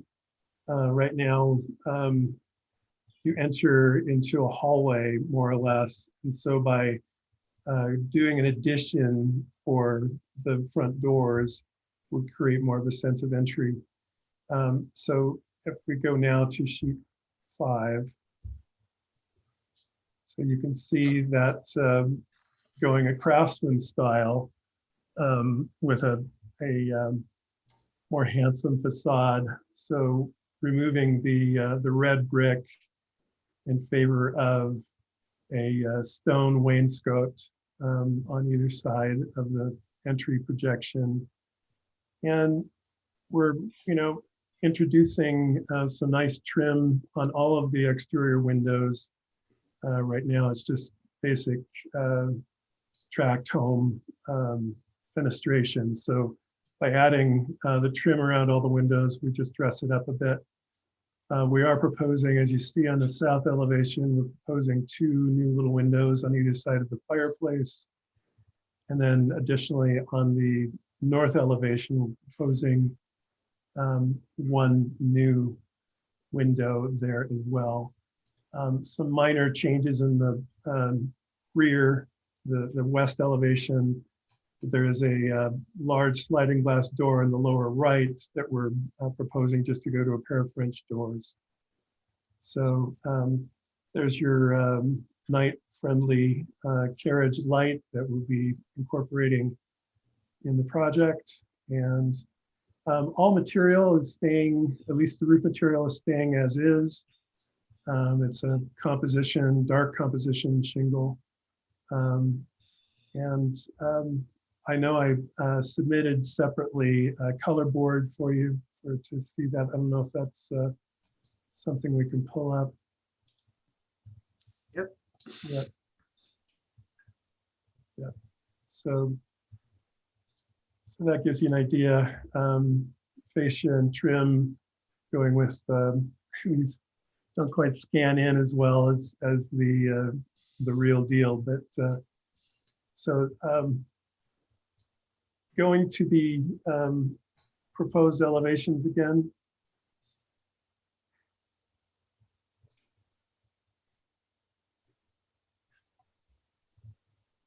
So we see this as being just a very pleasant enhancement to the home.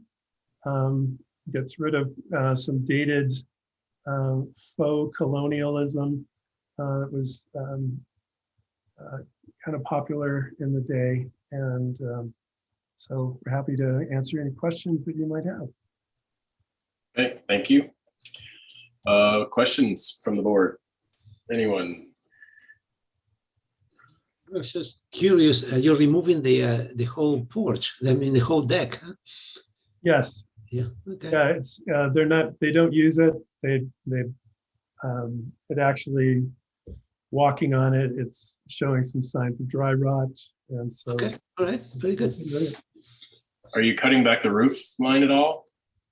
There is a roof cover on the balcony itself, so yes. Oh. You can see that on the side elevation. Oh, I see it there. Yeah, okay. Yeah. Gotcha. Okay, other questions? Okay, pretty straightforward stuff. Yeah. Is there anyone from the public that would like to speak on this item? If so, please raise your hand.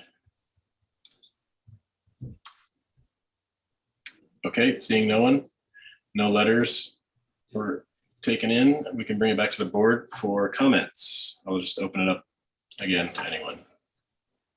I think it's a very very nicely done remodel. It improves the look of the house, and I think it's ready for preliminary and final approval. Okay, other comments? Kaylee, John? No. No, I agree with Alex's comments. Okay, I also agree. I'm just noticing there's sort of brick raised planters there. Those would go away also. And the brick on the entry, well, I guess that goes away itself. So yeah, yeah, the brick will go away, and brick. It will still have planters there, of course, but it'll go to stone instead of the. Okay. And no change to the garage door? No. Okay. All right, very good. Someone want to make a motion? Make a motion for preliminary and, for preliminary and final approval as submitted. And conceptual. Right, okay. Maybe we have a second? I'll second it. Okay, second by Kaylee. All those in favor, say aye. Aye. Opposed? Okay, motion carries. Thank you, sir. Great, thank you very much. All right, moving on to our seventh and final item of the day, the Xerxes new single-family dwelling. Request of Buildston Architecture and Planning, architect for Cass Norshad, for a conceptual review of a new 4,675 square foot, two-story single-family dwelling with attached 530 square foot garage. The parcel is currently vacant. Proposed project will require 600 cubic yards of cut and 600 cubic yards of fill. It's a 3.6 acre parcel zoned Ag 1-40, located at 3040 Foothill Road in Carpentry area. And the applicant would state your name for the record, please. And Chris, there is a planner memo, just so you know. Oh, really? I missed that one. Should be. Okay, Kaylee, can you pull that up, or was it 7? I'm not seeing it. Yeah, I don't have anything in the folder. Do you have one, Alex? I think maybe the Glida Cemetery was mistakenly put in instead of the memo, Alex. Oh. Okay, well, let me just highlight the issue here. Okay. Which is that the project is Ridgeline Hillside. And it's significantly higher than the height limit. So we just wanted, you'll see it, but we wanted to bring your attention to that Okay. issue and have you pay attention to that. And Okay, that means if they want to move forward with that they would require a variance. Well, so it's Ridgeline Hillside. Your board has the authority to exempt projects from Ridgeline Hillside height requirements, if you think it's in the interest of good design. So without having to go through like a formal variance or anything. Got it. But the height limit would be 16 feet. It's a flat roof. And I think they're proposing upwards of 25 feet in portions of it. Okay. All right. Thank you, Alex. Then back to the applicant. State your name or names for the record and tell Kaylee where you want to go. Hello, my name is Carl Cross, an architect with Buildston Architecture and Planning. Hi, Carl. Hello, Ellen Buildston, also here. For some reason, I'm not able to start my video, but that's fine with me, but sorry you're not seeing me at the moment. So thank you, Chair and Vice Chair and rest of the committee. Again, we are requesting an exemption for the height limit based on design and also compatibility with the neighborhood. And we're just going to go through the project on that. So the description of the project is consists of a 1- and 2-story 4,600 square foot single family residence with attached garage. And you can see it is located on Foothill Road in the Carpinteria Foothills, just east of Toro Canyon Road. Next page, please. Here's some aerial and site photographs, just going to get you orientated with that.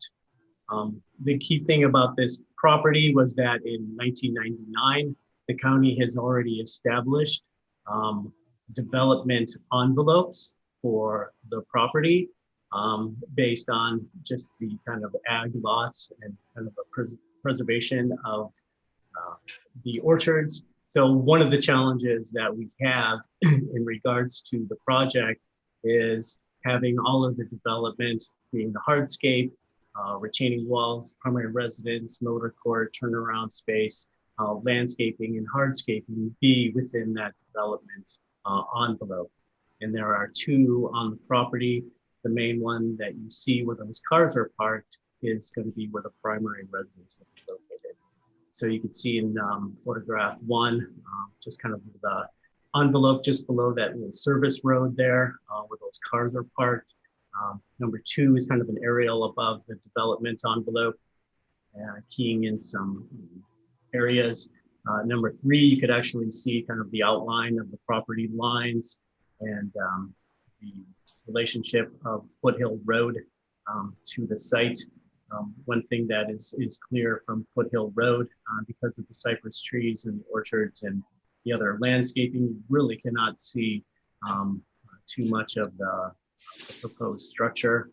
And number 4, you can kind of see context of neighboring parcel up above on the ridge line that is not visible, and some of the other homes in the area that aren't visible. And then some of the canyons to Los Padres as it backs up against it on the right side. Next slide, please.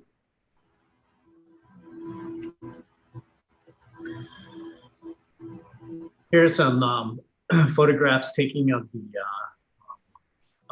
the actual kind of views from the proposed building location on the development envelope. And you can see it's a challenging, narrow site that we will get into a little bit more. But if you start in the upper left-hand corner, looking east, you can kind of look at towards National Forest, and you can see some of the orchards in there, kind of the canyon to the left.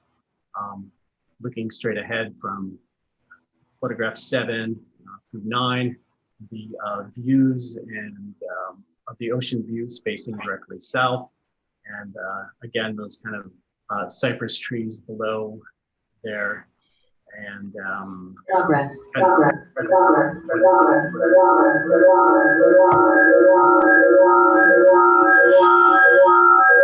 you please mute yourself if you're not talking? Again, you could, continuing, you can see the kind of power lines that are right in front of that view as well. Looking at item number 10, looking west, you can kind of see the continuing along with the ocean views. And then looking west, you have a glimmer of Montecito Peak there in looking directly west, which is something you want to take advantage of. Along the photograph number 12 through 15 is kind of the north end of the little development area. So you're kind of backing up against that hillside that we want to kind of engage in to kind of set the property and set the building into that hillside. And you can see the orchards above. And the photographs on the bottom show a smaller development envelope that will be the site of a future ADU. Next slide, please.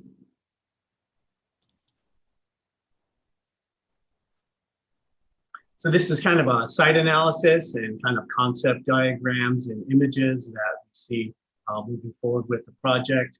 If you look at the site analysis, you can see that those darker dashed lines are the development envelopes that have been established, and kind of the views from there, looking at west of Montecito Peak. You've got incredible ocean views straight ahead. You have canyon views off to the east and behind you. And it already has established landscaping and trees. You have beautiful Monterey cypress trees that are along Foothill Road, and some of the bigger ones on the property. To the eastern side of the property, you have a really nice oak tree grove there, and of course the dotted avocados there that will be on the hillside, and then some other small sections of cactus, which is really interesting as well.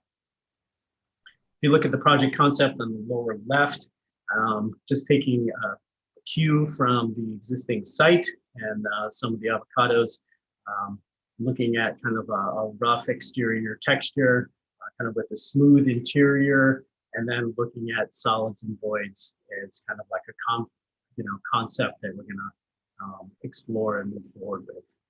Some of the images on your upper left-hand side of the project are looking at Louis Kahn's Esherick residence from 1961, really kind of showing the geometrical volumes and kind of the interplay between solids and voids, and also kind of using a heavier stone or concrete material on the exterior, with the wood having a nice kind of bringing warmth to the project as well.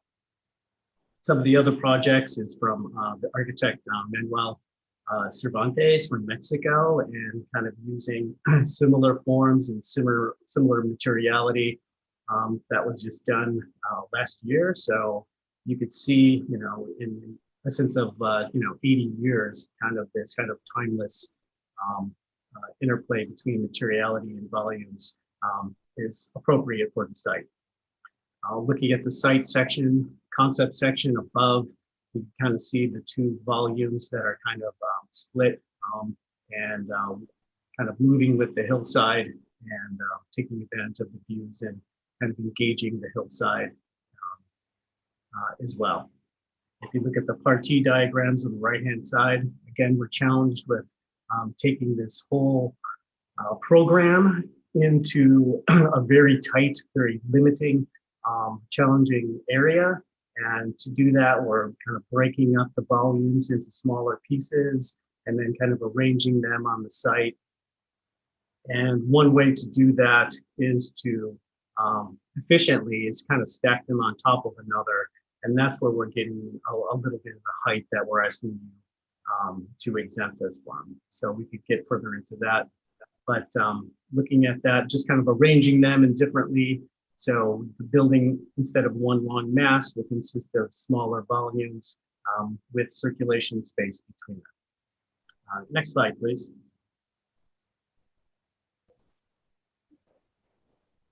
Here we have the proposed project left on the development site, and you can see the site having already established driveway coming up through there and having access into the space.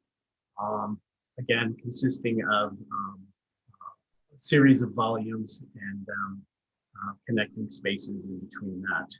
Really orientated lengthwise, taking advantage of all of the ocean views and engaging in the hillside and kind of the other views to the west and east as well. Next slide, please. Here are the proposed floor plans, and if we start at the first floor, you can see the access to the site is on the driveway and turnaround space. The entrances to the site is kind of in the side of the garage, so you kind of enter a compressed space up against the hillside and retaining walls, and then you kind of open up into an entry court.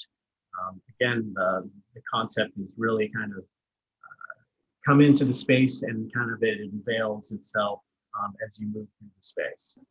So you come into an entry, kind of a covered open entry, and then into the lower gallery space. That connecting lower gallery space will be almost kind of more of a connective strip that does multiple things. It kind of orientates the residents. It also kind of mitigates the spaces between public space and private spaces. It also acts as a light monitor. It connects the north end of the orchards as well as connecting the ocean up to the south. And it also connects the first floor with the second floor. So in the lower gallery, you have on the eastern section there, the living spaces and the dining and more public spaces that all have access to the exterior on the south terrace, and the garage again to the right. To the left and on the western portion of it is more of private spaces with the bedrooms, laundry, and kind of family lounge on the west. And as you come up the stairs and look at the second floor, above that, so the height that we're really exploring coming up is really for kind of the master bedroom areas and that connective strip in the center there that kind of leads to that mitigation between those two forms, and then kind of taking advantage of that open space above the living room and some outdoor living areas, and it'll be more like an open-ended terrace and trellis up on top of that space. Again, the challenge was really kind of trying to make use of more sufficient space on that site. And we feel that going up to another story can accommodate that. To the west of the master bedroom is another little balcony, taking advantage of those open spaces up on top of the roof there. Next page, please.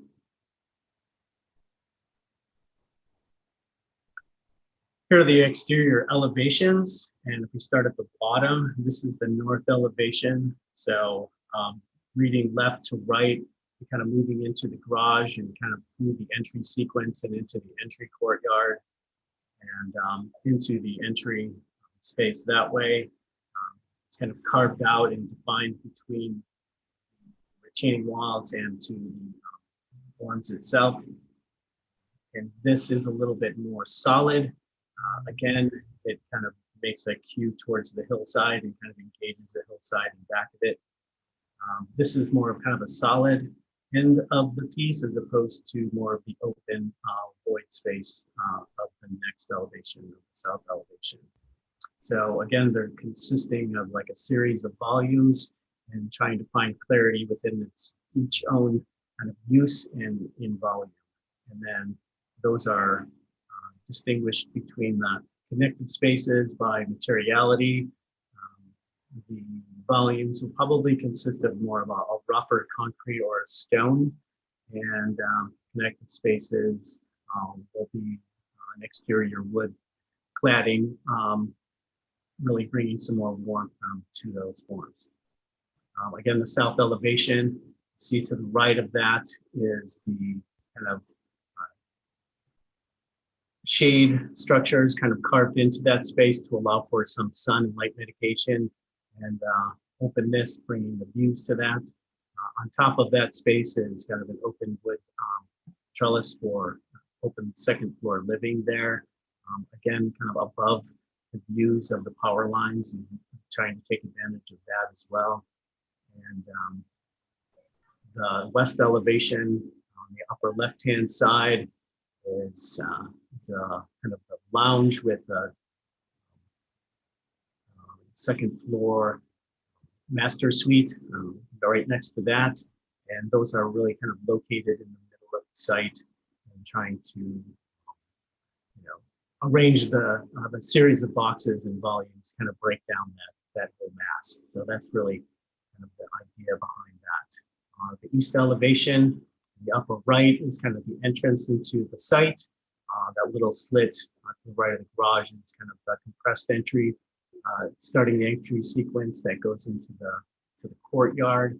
Again, you see the second floor open living spaces and that kind of connected strip in the background there. And the background really being the hillside and the orchards behind you. So next page, please. Here's some site section studies. Start to the bottom. That is a section through more public spaces with the entry court. So you can see those volumes are kind of pulled away and located in the center of that development area. Having the entry court defined by the retaining wall into the living room, moving into the entry there. And again, the living room is modest space with the overhang and connection to the exterior south terrace. And above that is the living space. And behind that is that volume of that connected spine there. The next section above there is taking through that connected strip, seeing that contains all the circulation spaces and the access to the stairs up to the second floor and to the balcony and the connection of to the ocean, and then the kind of roof and light skylights to kind of connect that to the sky as well. Above that is the section through more of the private zone, showing how the back baths and bedrooms kind of engage the hillside with the hallway separating the volumes and having the bedrooms and then the master bedrooms on the second floor. With the kind of view of Mount Fuji in the background, or Montecito Peak in the background. Next slide, please. Here are some studies on really looking at the building as opposed to how it really engages the site, because this isn't really kind of a site study with all the landscaping on there and the neighborhood as well. This is really intended to just really kind of look at the volumes and the solids and voids of the buildings, and kind of the shadow studies of where we're going with that. And this just kind of gives us some aerial views and some other views really looking at kind of the volumes. Again, the main concept is really, instead of one long structure, is to breaking up into smaller volumes. Next, please.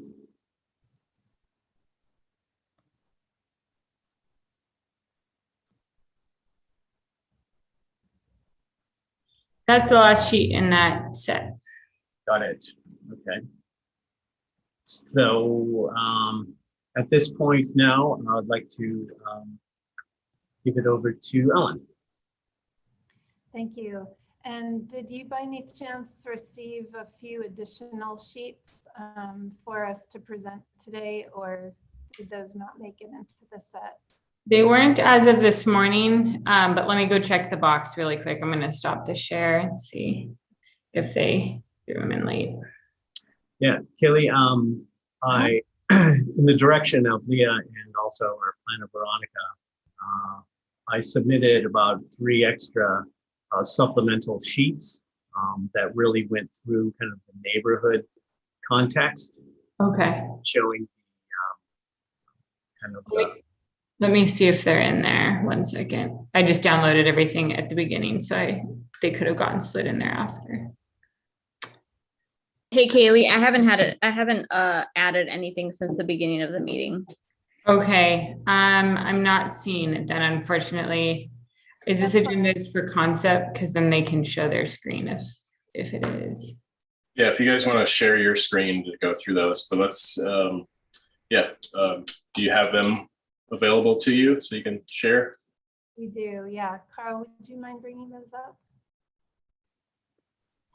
I'll just start talking about them. So we did a study of the surrounding properties to this one, and Carl will bring those sheets up shortly. We took a look at the lot areas of each of these parcels that are immediately in the surroundings, as well as the existing development on them in terms of square footage, as well as number of stories. So we see that shortly. You'll notice that the FAR, if you divide the residence square footage by the lot area, varies from 0.02 in the neighborhood up to 0.06 at the high end. And this, what we're discussing today, is at 0.03. So it's towards the lower end of what's fairly common in the neighborhood.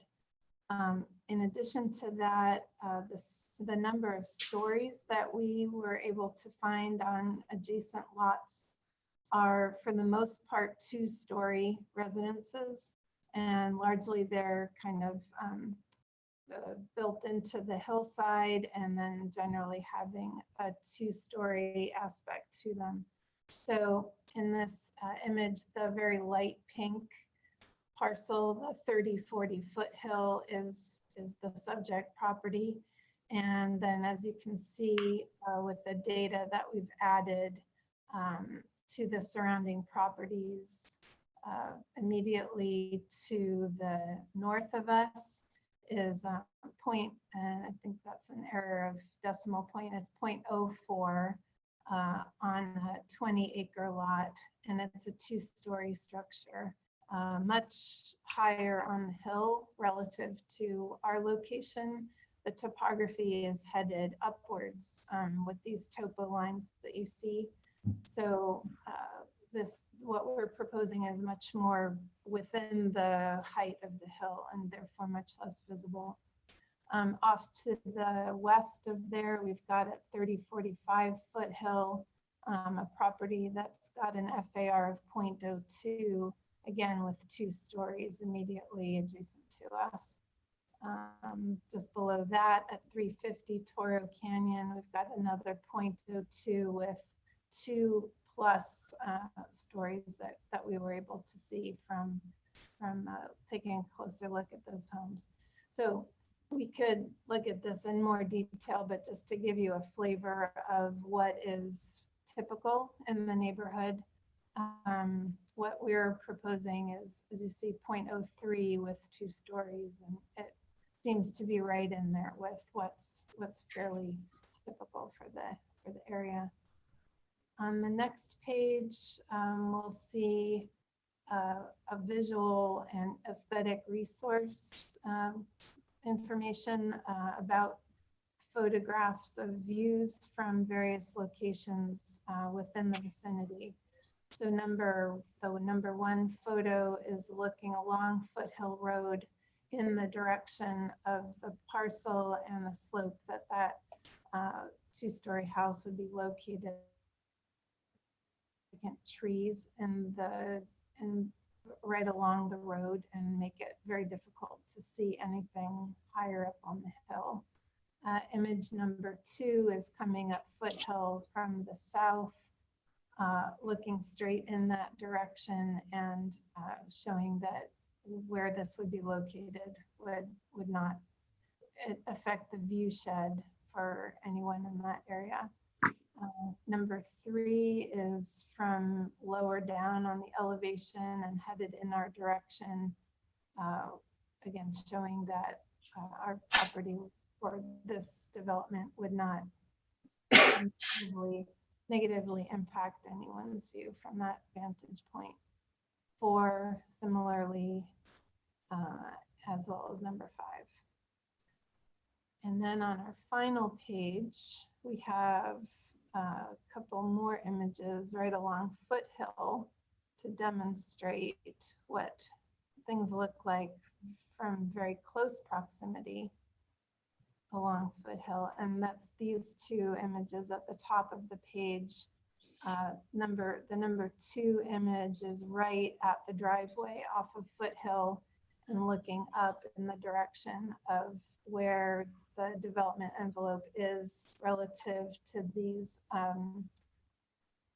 avocado trees that we're seeing in the foreground, and showing that you would not see the structure that we're proposing, as well as number 1 with a different vantage point.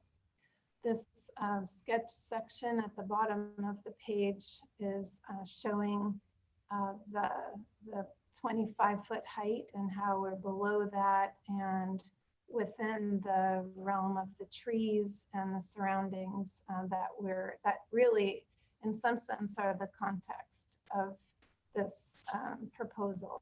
It's an avocado orchard that would be basically unchanged by the construction of this house in its midst, and so it's kind of got this, pre-existing context and height of elements that visually will help for this structure to fit right in. We think those cypress trees along Foothill are also a really, beneficial aspect of what we're working with on this site. So with that, I think we've described the various elements of the proposal, and we look forward to hearing your comments. Okay, thank you. Coming back to the board then for questions. Anyone, questions? Yeah, a couple of questions. Yeah, what is the slope of the site? From the top to the bottom, from the lowest end Foothill up to the top of the parcel, I believe, Carl, isn't that about 100 feet of elevation change? Correct, yes. So what's it? Is that 10%, 20%? What are we talking about?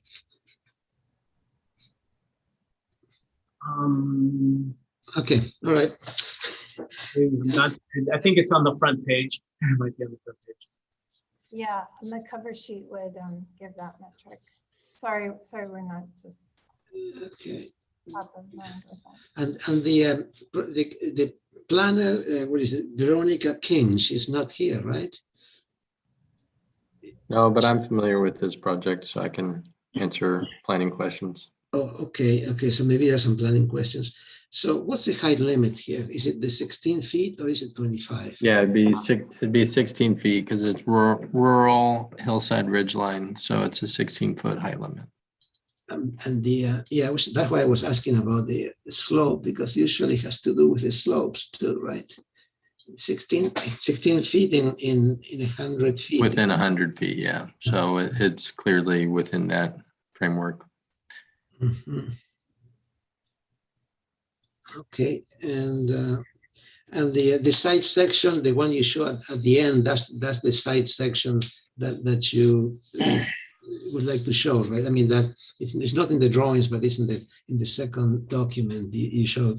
This is side section. Is that a typical for the site? Is that shows basically what you're proposing? Yes, that's probably the worst case. If I could Okay. continue with that, I'll show that. And are there any fire? Yeah, there you go.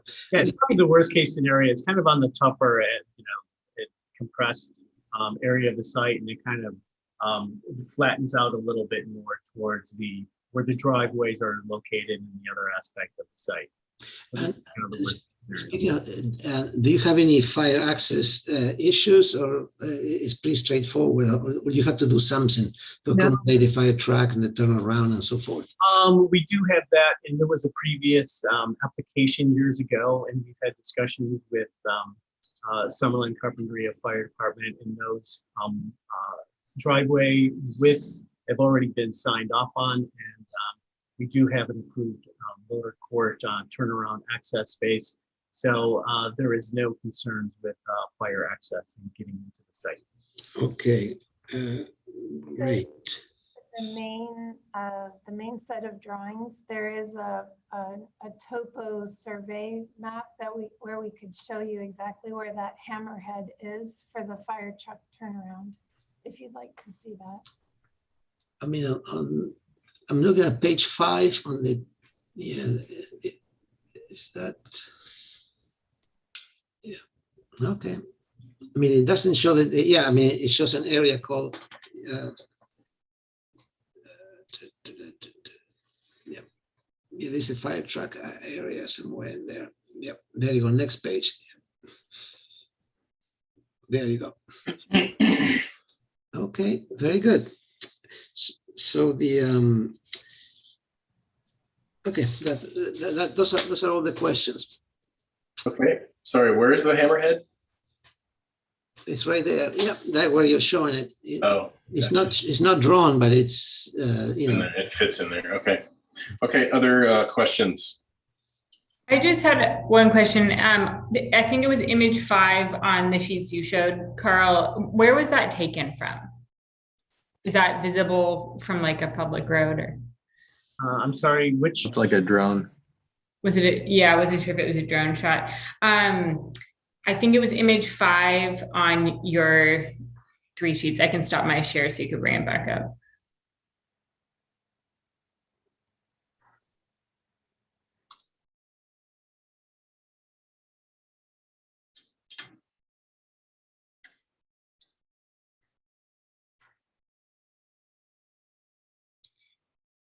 Let's see.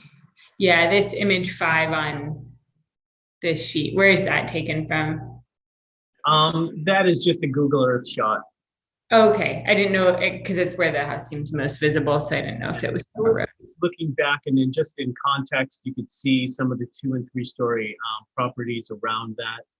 You can see the development envelope that's highlighted right there, and it's clear that when the proposal is built, that it will not intrude into any of the skyline, and really has the background of the mountain behind you. Just to clarify one thing regarding the height. So normally the height limit would be 25 feet. The only reason it's 16 is because of the ridgeline hillside condition. So, you know, and if you're trying to compare apples to apples, a lot of those other homes that are 2 stories or lower down, that would probably not be subject to the ridgeline hillside requirement.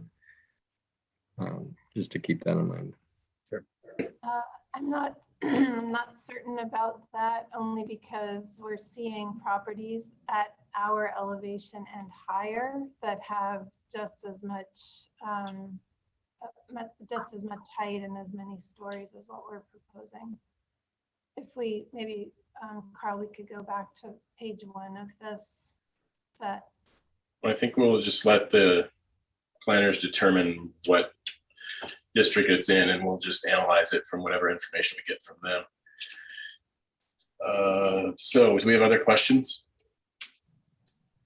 This is a tiny question, but that entry courtyard, is it 100% covered by the 2nd story structure, or is there just more of a clarification question? The entry courtyard is open. Open to the sky. Correct. Oh, okay. All right. That's all my question. Hey, John, do you have any questions? Can we pull up the plans again, Kaylee? Yep. No questions, John? No. All right. I thought I had one. Oh, wall heights. What's your kind of worst case scenario for wall heights? Because you have some in the front and the back. The wall heights, the worst case scenario is the connective strip that is in the center of the project. And that is 24 foot, 6 inches, just slightly under 25. And the other volumes range from 12 feet to 14 feet to another 22 foot at the bedroom level. Wait, no, I'm sorry, I didn't get wall heights? Oh, I'm sorry, retaining wall height? Retaining wall heights, yeah, sorry. The retaining wall, the entry, if you go to section 1 down below there, that's about a 7 foot high retaining wall. And to the back, it kind of engages, that's a 9 foot or a 10 foot plate on the 2nd floor there. So that goes up to about 10 feet high. Okay, and then out the front, some of your renderings show it, but this doesn't really show retaining. Right there, it kind of looks like that's supposed to be a retaining wall, maybe. And on the plan, it shows a retaining wall. Is that retaining? That's correct. That is slightly retaining, but almost kind of like a rubble wall that is kind of engaging the hillside and the same slope, and merely there just to kind of define that terrace. Okay, and then you hinted at plate heights, top floor being 10 feet, bottom floor is? The bottom floor well is at 0. The top floor is, the 2nd floor starts at 10 feet high. So you're 10 and 10 for plate heights? 2nd floor of the master is up about that as well, yes.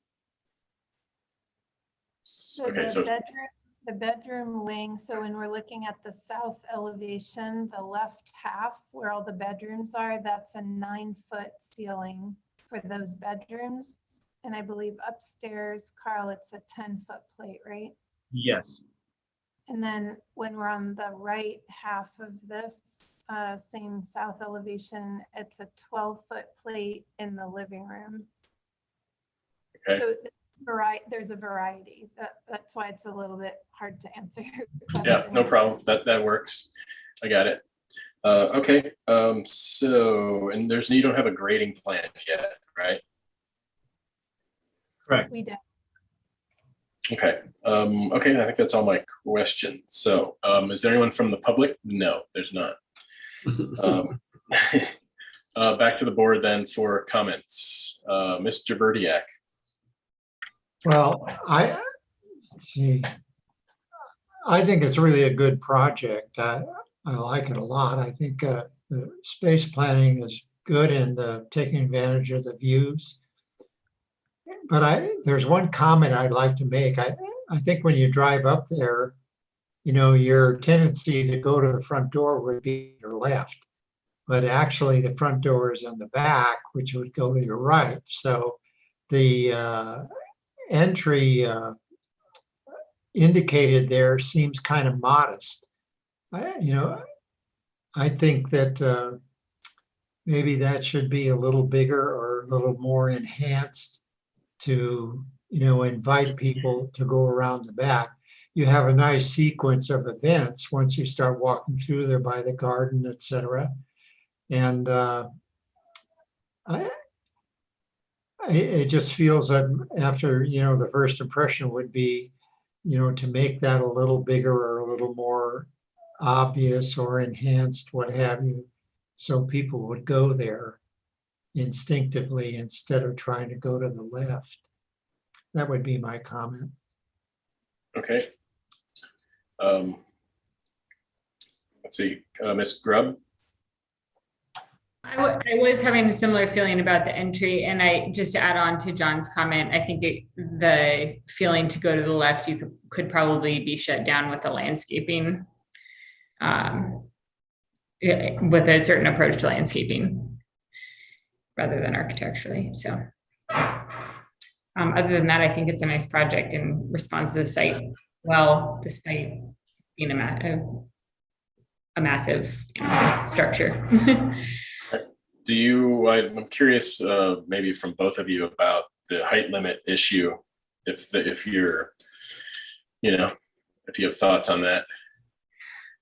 I'm inclined to request story poles to make that judgment. Okay, John?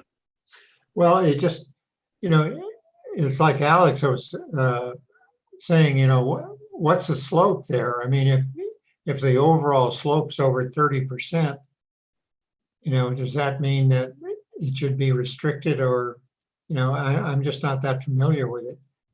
It seems like it's a steep slope, and I mean, is the height limit, if it's 25, it's 25. If I could maybe clarify that for you, I think Justin, I was able to try to pull up some. It kind of varies, and I would say the worst case scenario, it goes back about 360 feet to 100 foot high. So that's probably under, between 25 and 30. It's not quite 30. Mm-hmm. Okay. Anything else, John? No. Okay, Mr. Rougeot. Yeah, I'm having a little trouble with the size of the, well, it's always an issue when you have a big project and on a steep site.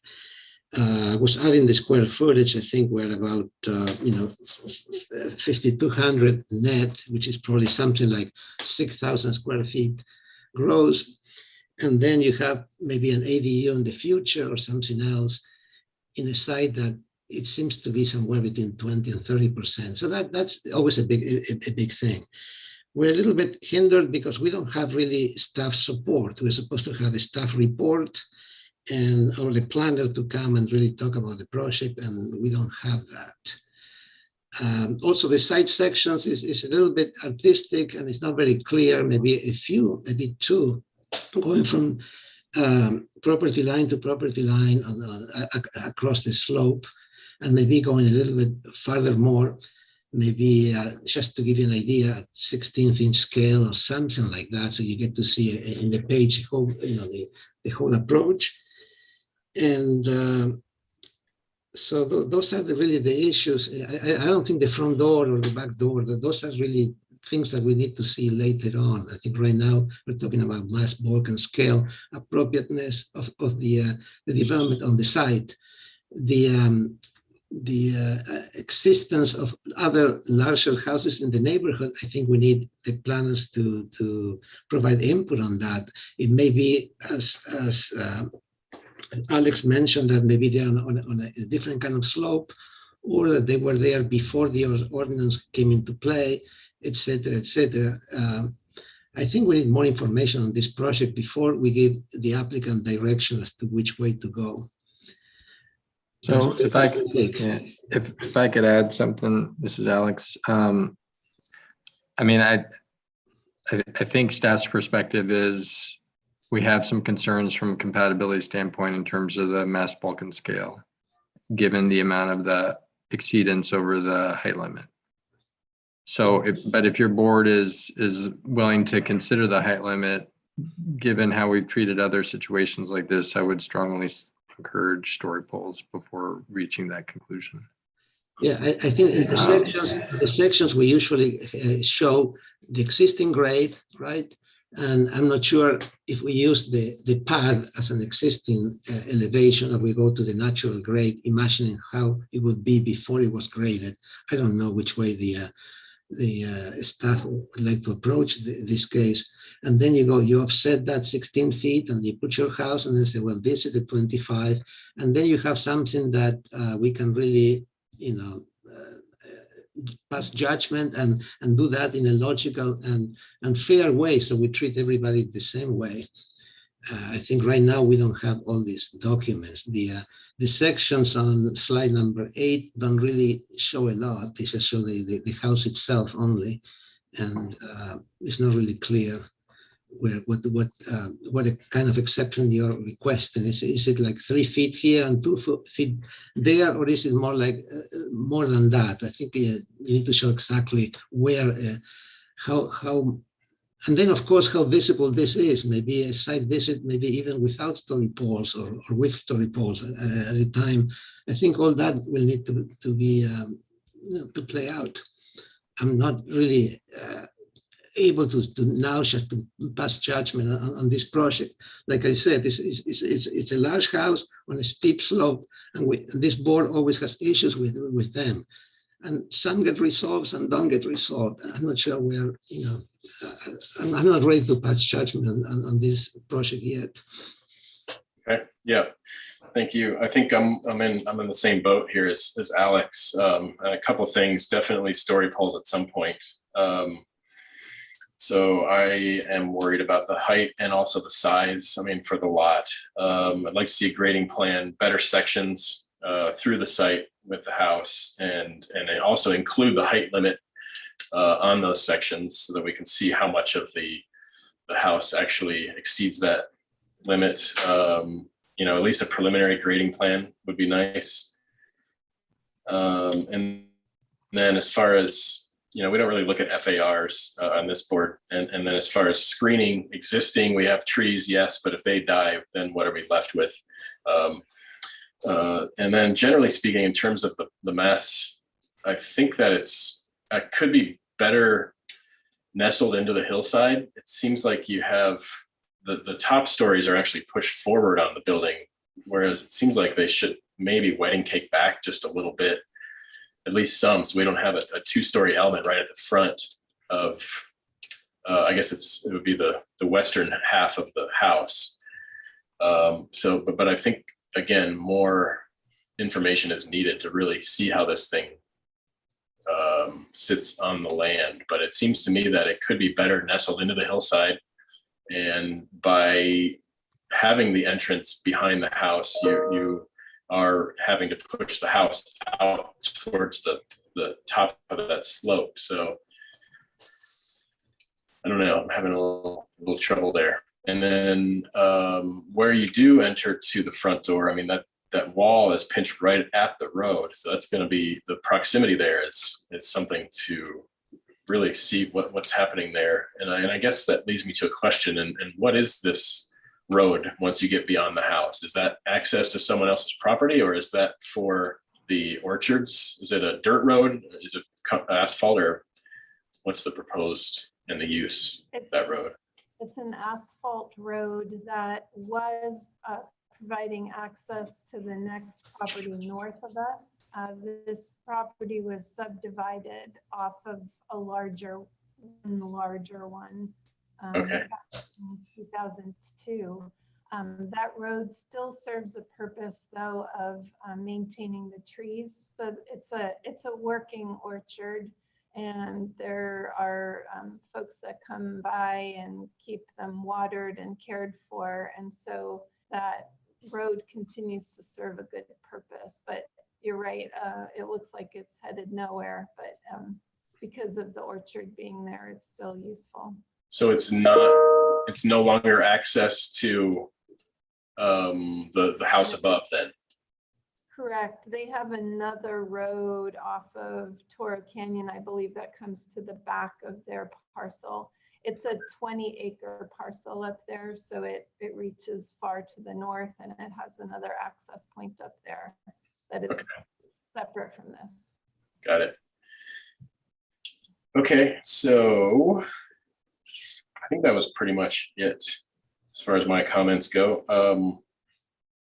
Anyone else have additional comments?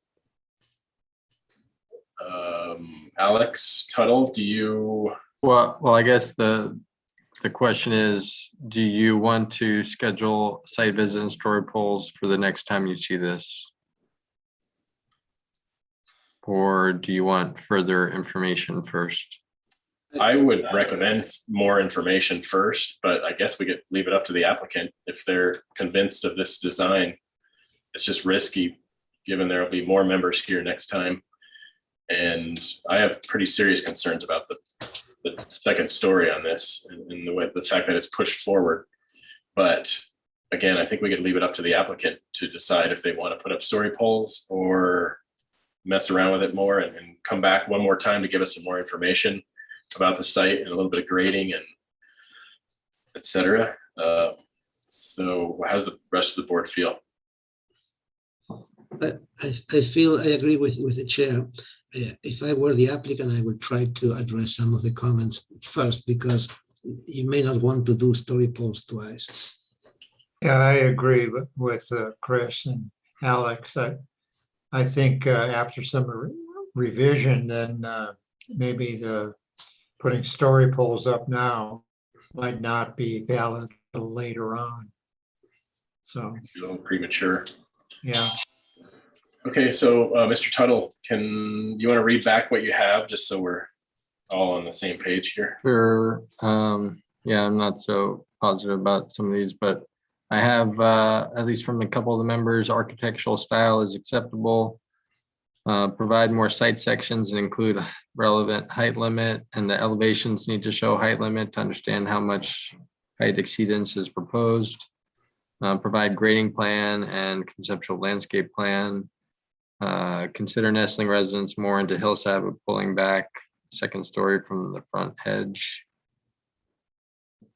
Consider enhancing the entry to the residence, and site visit with story polls will be required at some point.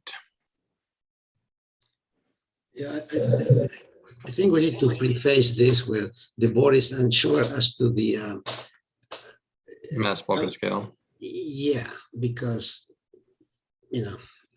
I'm not sure, and I just don't want to force the hand of the board members that are not here when they may think that the board approved the mass. I don't know. I think it's the main point here is the mass Balkan scale, basically the second story and the size of the house, and those things to me are still at play. Yeah. Okay.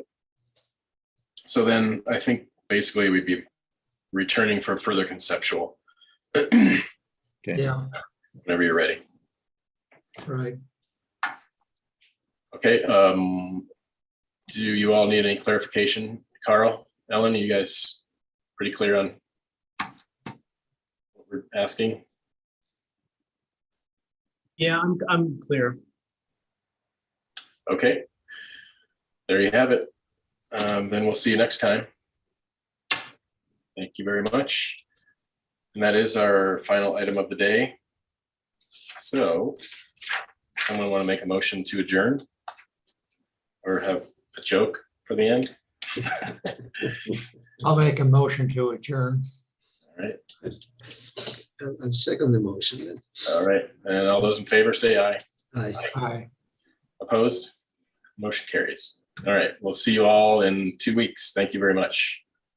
Thanks, everybody.